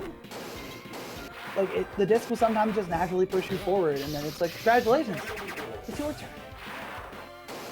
Well, and especially whenever you pop up, whenever you pop the disc up for a chance to go for a super attack, the disc can land, forward or, kind of off to the side.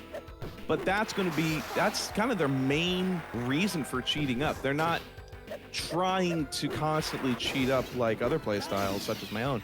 But in the first set, 10 seconds left to go. Score is 3-6. Dance Dance Carnos may take the first set. Gets into the air, super spins it. 3, 2, 1. Ooh.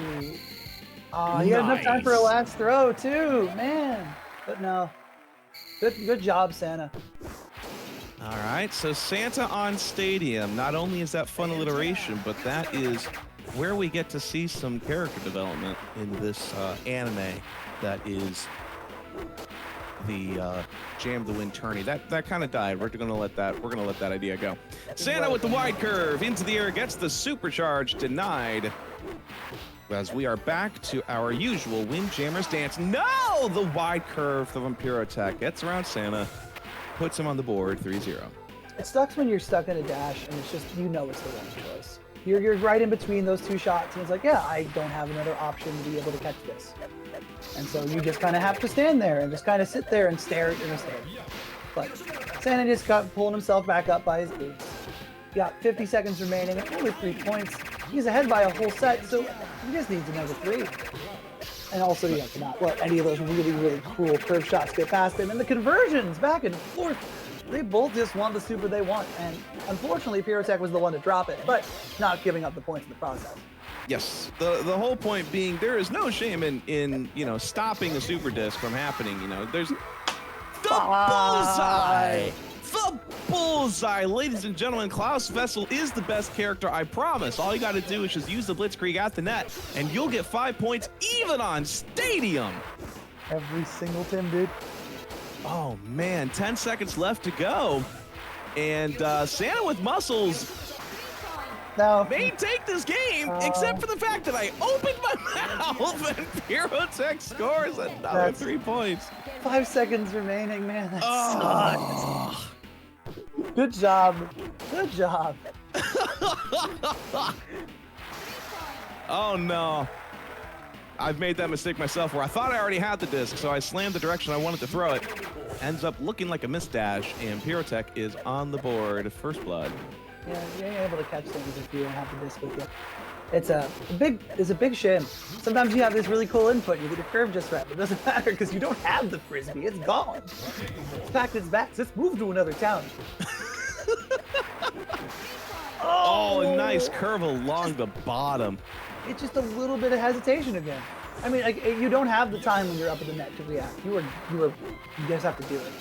But especially with this cross-country connection, you have to know. You just have to do it.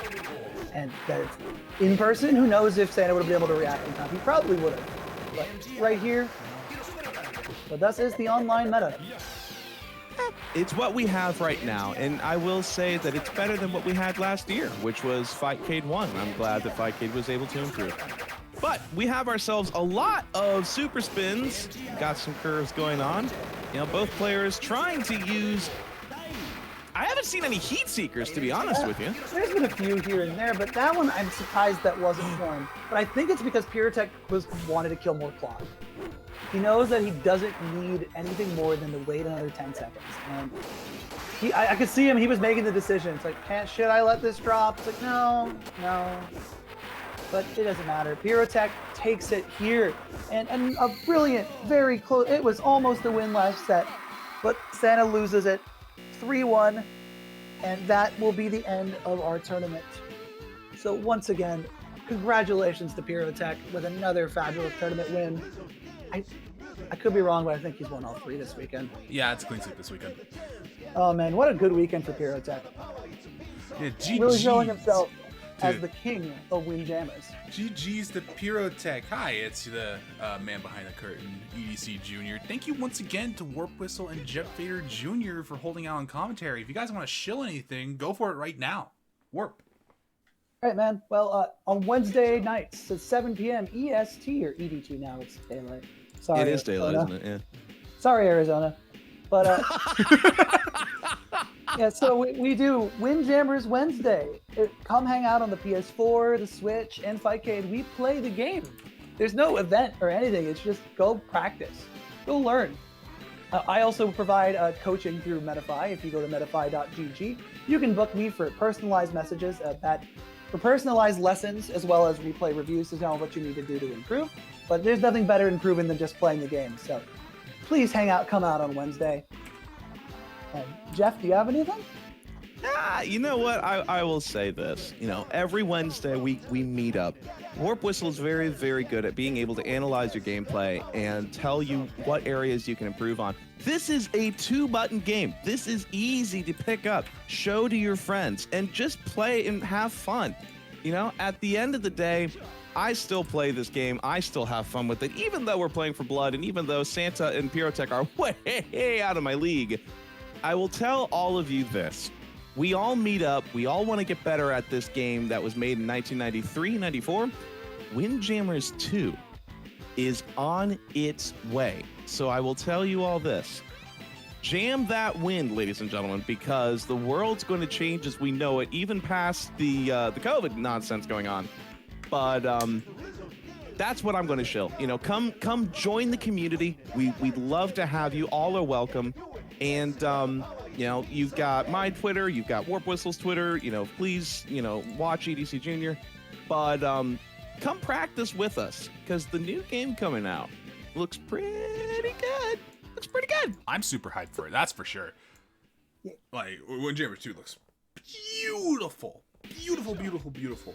And speaking of beautiful, thank you both, or my beautiful commentators, Jeff and Warp Whistle, for holding it down for 2 hours. It's been 2 hours? It's been just about 2 hours. Thank you guys once again for coming on at such short notice. I greatly appreciate it. No problem, man. And we'll certainly be seeing you out at the next monthly. Our next monthly, save the date, April 17th. The parking lot is right there.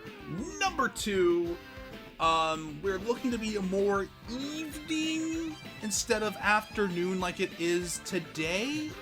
So keep that on your calendar. We'll figure it out. I'll keep it real. If you're interested, if you liked what you saw and are interested in picking up the game, you guys got a month to come out to Windjammers Wednesdays, try it, and participate in your first tournament. Like, I mean, tournaments are all over the place. I think we have one April 3rd. I'll do you one better, folks. If you join the Jam the Win Discord, and the link is right in the Twitch chat, there is a channel dedicated to keeping on top of the next Windjammers events as they happen. Thank you, Jordy, for constantly updating this. But there is a text channel that is telling us that we have the parking lots right there. It's going to be next month on the 17th.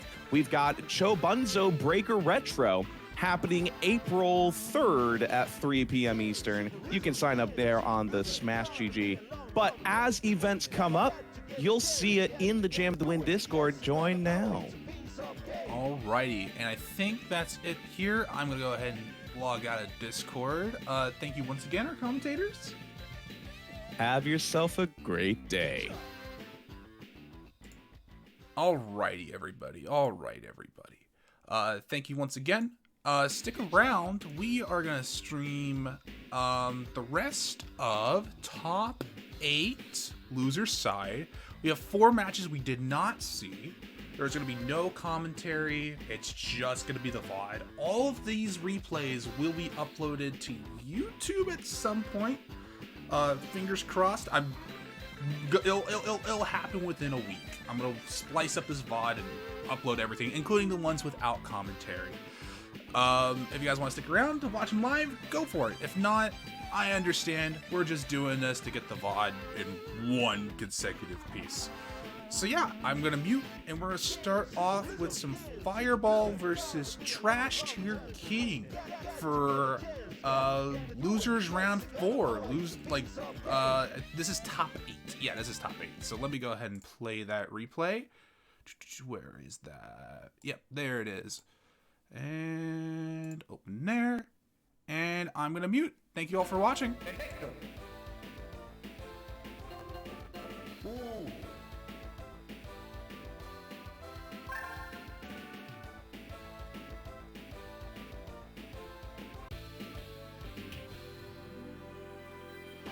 Get ready.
Set. Get ready.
Gewonnen!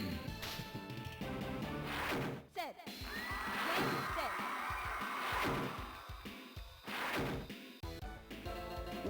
Perfecto!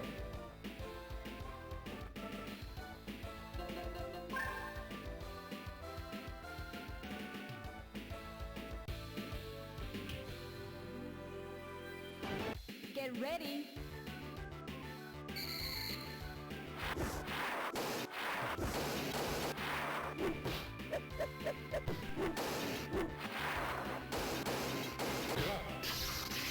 Raketenwurf!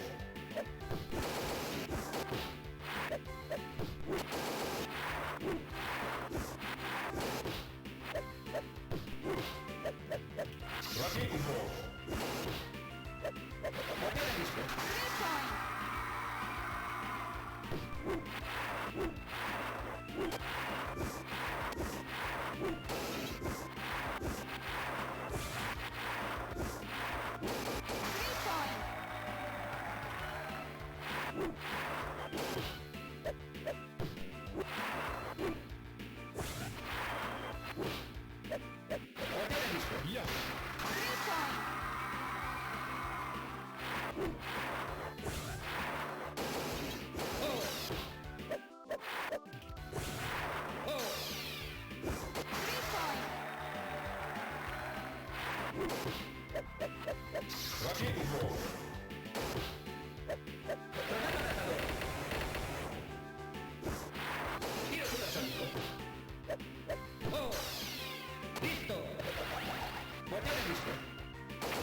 Gewonnen. Set. Get ready.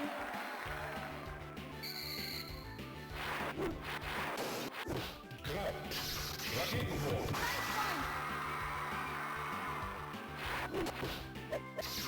Raketenwurf. Wiederverletzung.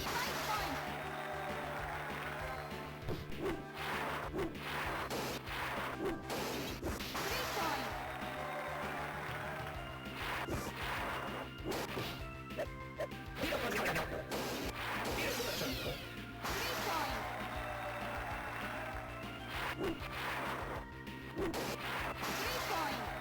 Gewonnen. Set. Game set.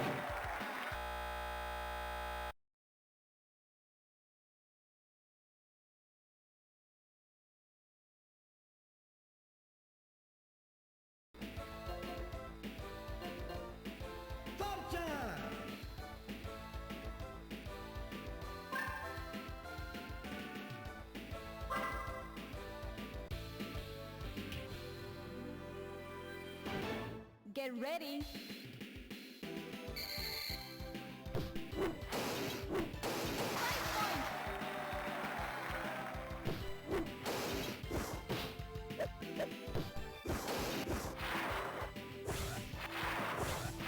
Tiro supersonico. Dai. Raketenwurf.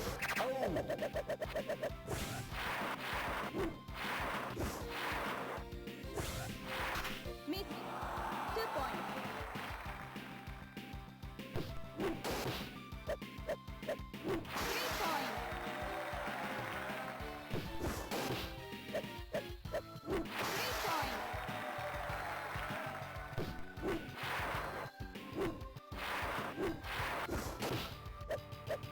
Drehwurf.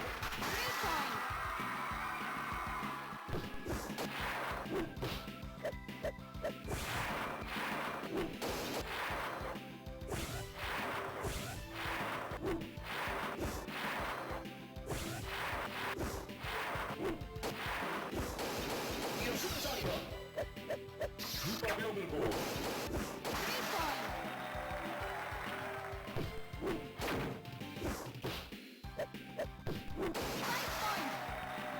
Bravo. Set. Get ready.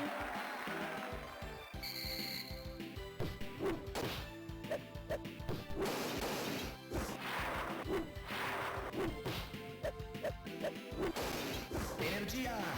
Tiro all'undice. Yes. Ultrasalvo.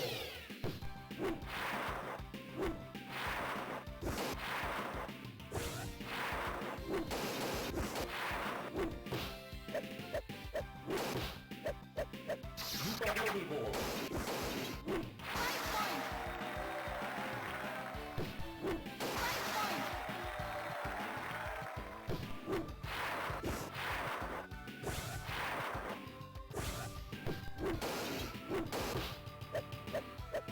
Ultrasalvo.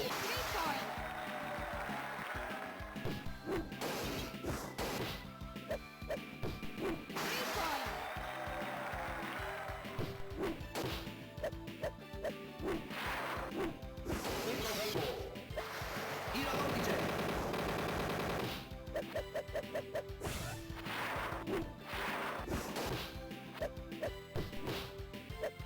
Raketenwurf. Raketenwurf.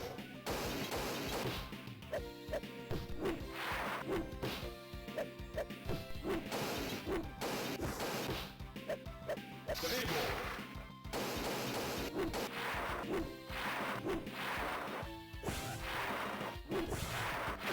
Energia. Bravo. Set. Game set.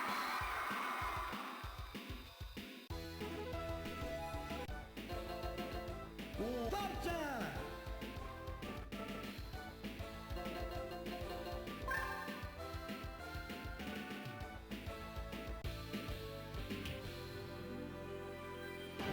Get ready.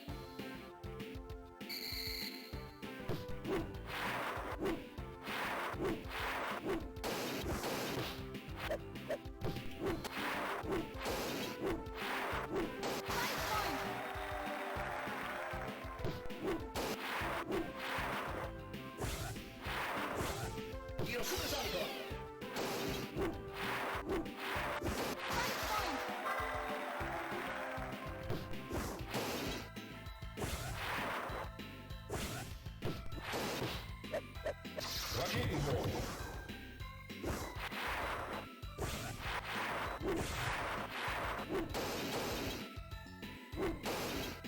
Oh! 3 points.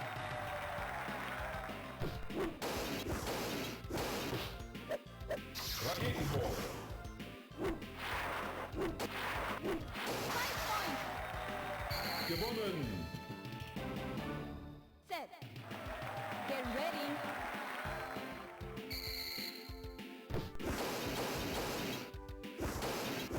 Three points.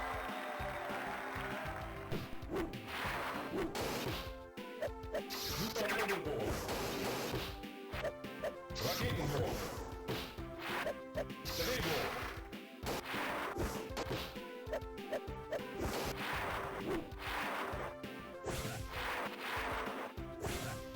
Three points. Ja! 3 points.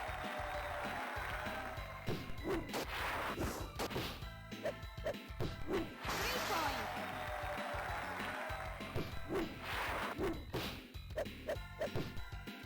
Ja! 3 points.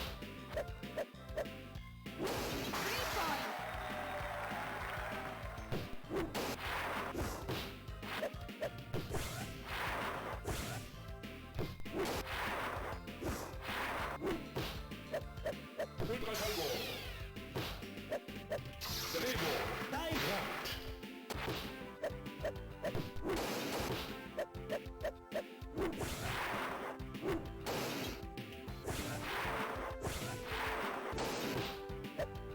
Ultraschall ball.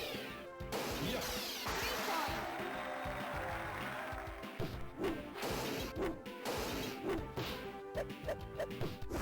Three points.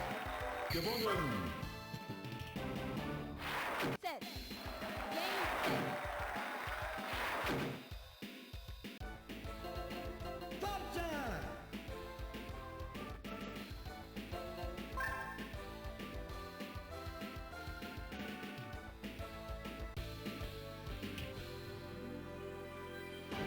Get ready.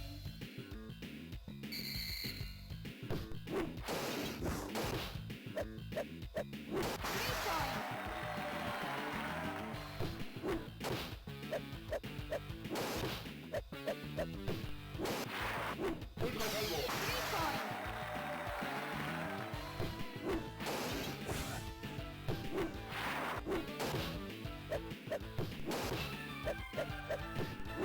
Three points.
Get ready.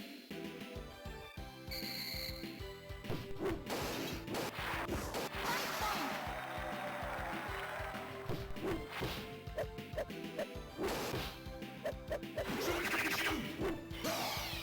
Supersonic Jump! Three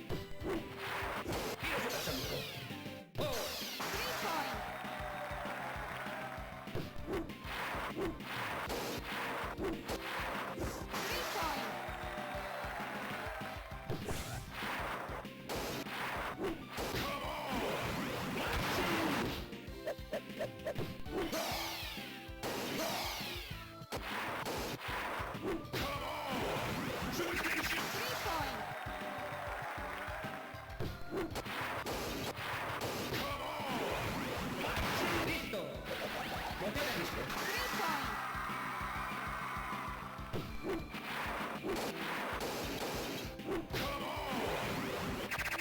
Supersonic Jump! Come on! Super Pikachu! Supersonic Jump! Come on! Super Three point.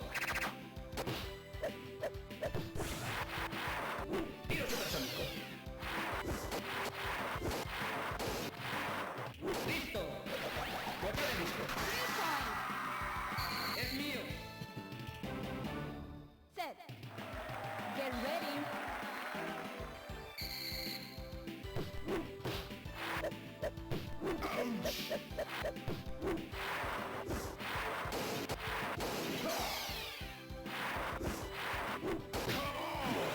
Super Pikachu! Three point.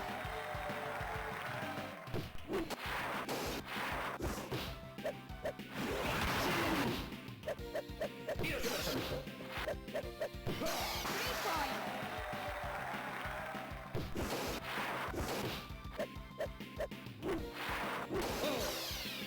Ouch! Three point. Fight point.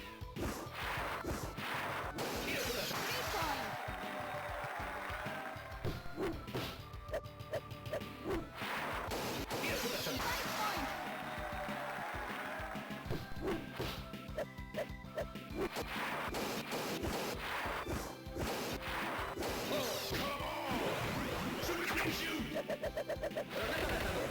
Three point. Three point.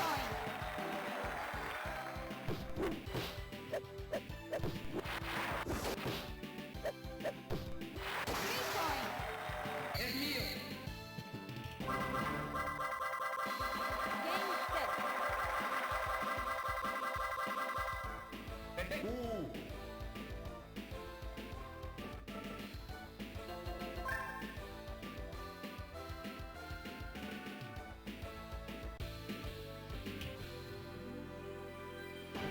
Get ready.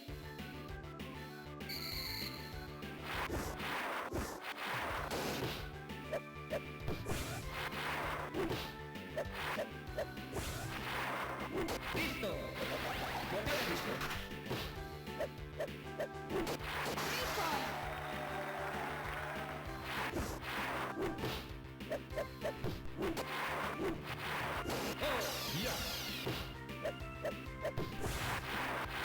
Miss. 2 point.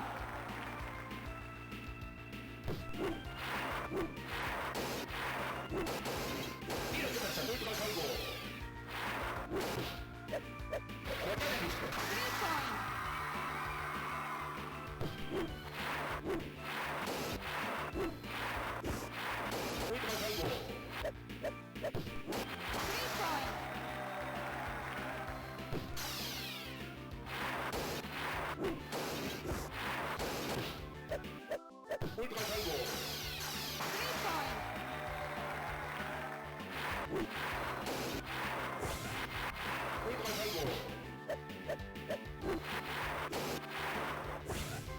Three point. Three point.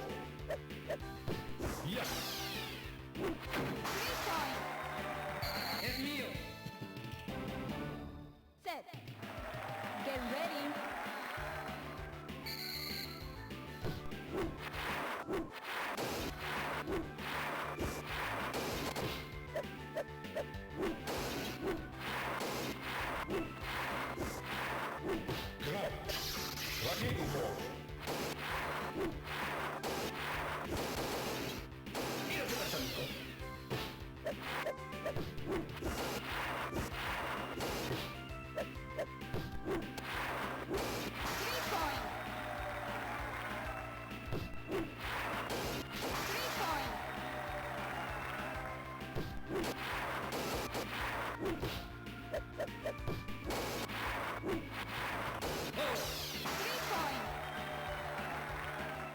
point.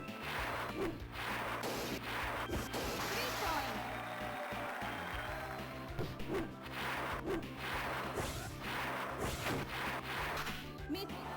2 point.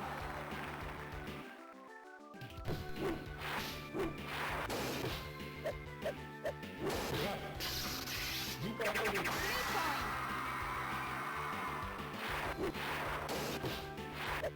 Three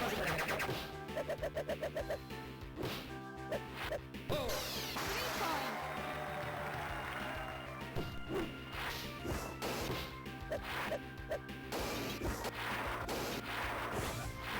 Ja. Oh. 3 point. Gewonnen. Set. Get ready.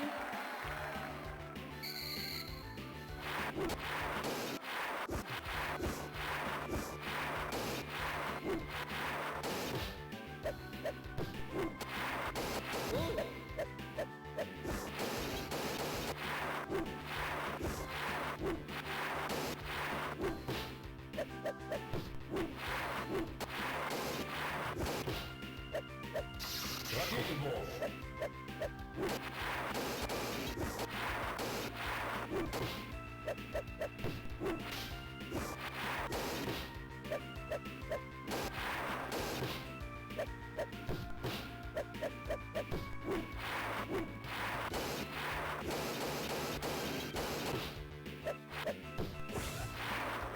Miss. 2 point.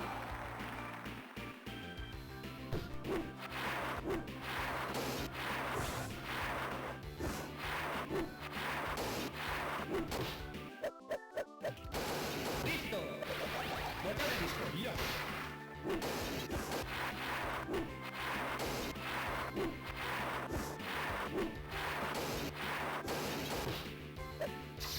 Super Mario. Ja. Ja. 3 point.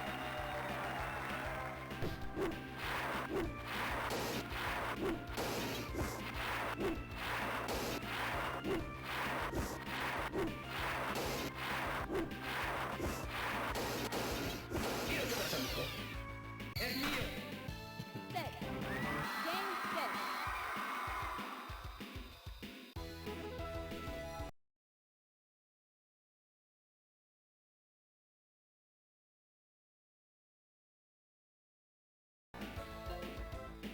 Perfecto.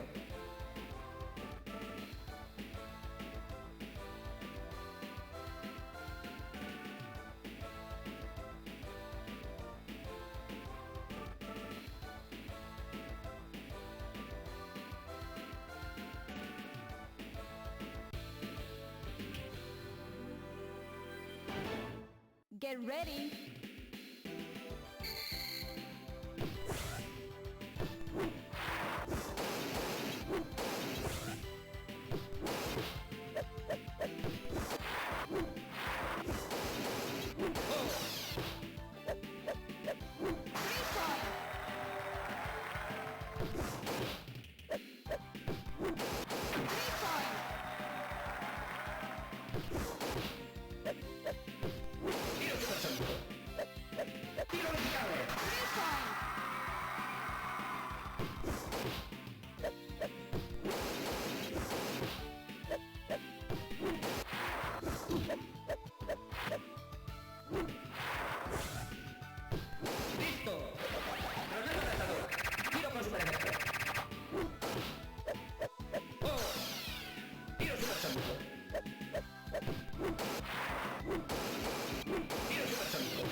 Set.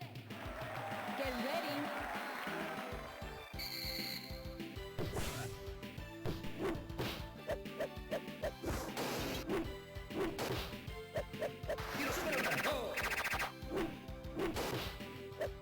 Dai! 3 point.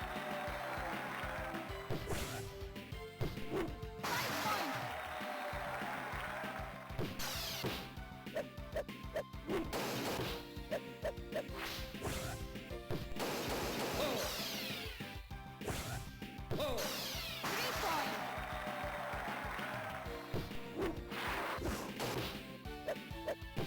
Listo. Motore listo. Tiro super rotante. 3 point.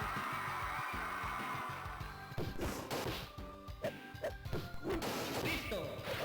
Granata lanzador. Tiro supersónico. 3 point.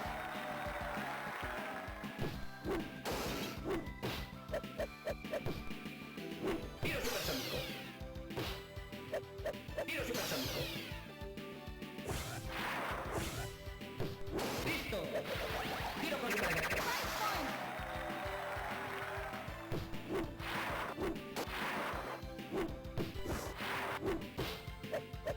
Tiro con super efecto. Oh, 3 point. es mío. Set. Get ready.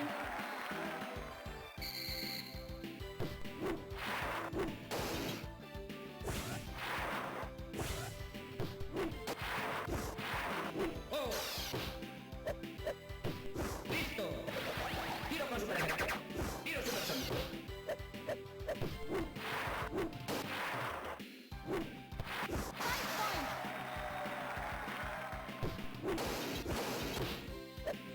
Tiro supersónico. Tiro supersónico. Granata lanzador. ¡Time!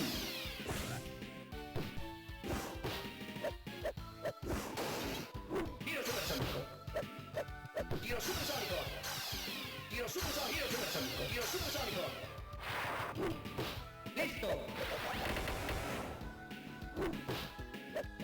Tiro supersónico. Tiro supersónico. Listo. Tiro con supersónico. 3 point. 3 point.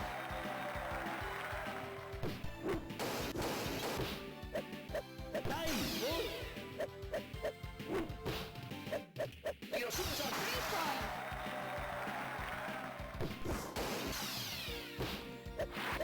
Tiro supersónico. Tiro supersónico. ¡Time! Tiro supersónico. Tiro supersónico. Tiro supersónico. 5 point. Es mío. Set. Game set. Perfecto. ¡Marcha!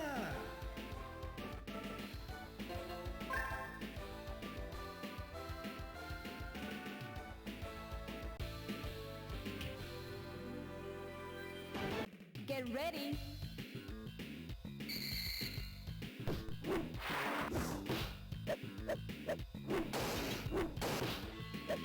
¡Time! 5 point.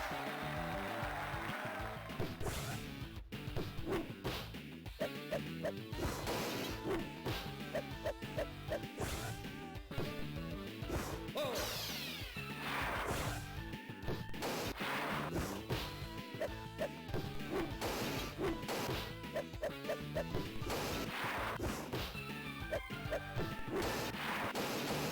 ¡Time! Tiro con super efecto. ¡Oh! Tiro supersónico. ¡Oh! Tiro supersónico. ¡Oh!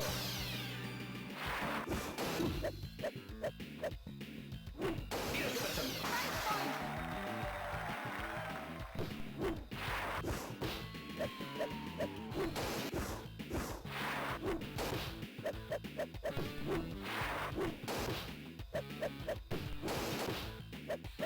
Motore listo. ¡Time! ¡Oh!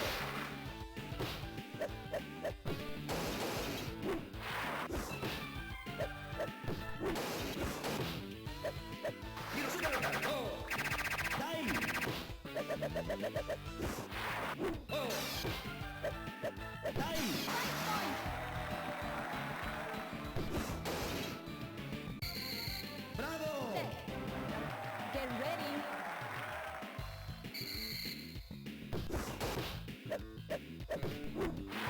¡Energía! ¡Tiro a vórtice! ¡Listo! Motore listo. Tiro super rotante. 5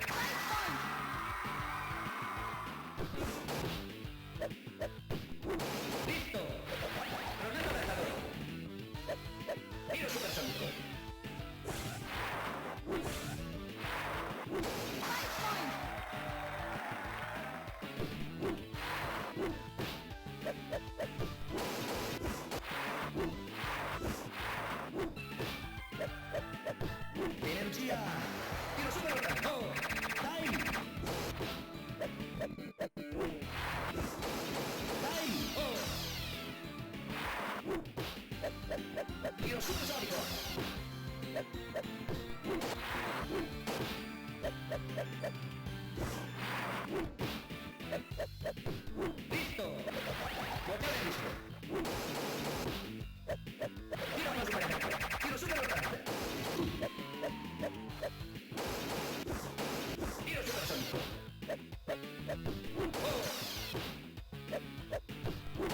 Get ready.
Set. Get ready.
Set.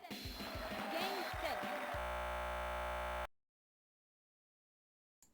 Alrighty, everybody. For those who stuck around, thank you so much. I greatly appreciate it. Once again, if you see Windjammers and want to start participating in brackets, do jam the Wind Discord. I can find that link again real quick. Oh, cancel. Dang it. Okay, I don't think I can grab that. Thank you again, Fireball. I appreciate it, man. If you want to hear more from me, my stream schedule is I'm going to be doing some more creature streams before the end of the month. I'm also a part of a unannounced project, but keep the save the date. April 3rd and April 4th, there will be an event on this Twitch channel, and then of course Parking Lot's right there, number 2, April 17th. Thank you again for anyone who followed. I saw a subscriber at one point. I appreciate you. And yeah, I don't have much more to say. I don't think we can raid. I think we don't have that large for a raid. So yeah, I'm not gonna raid today. But yeah, thanks again for watching, and we'll catch you next time.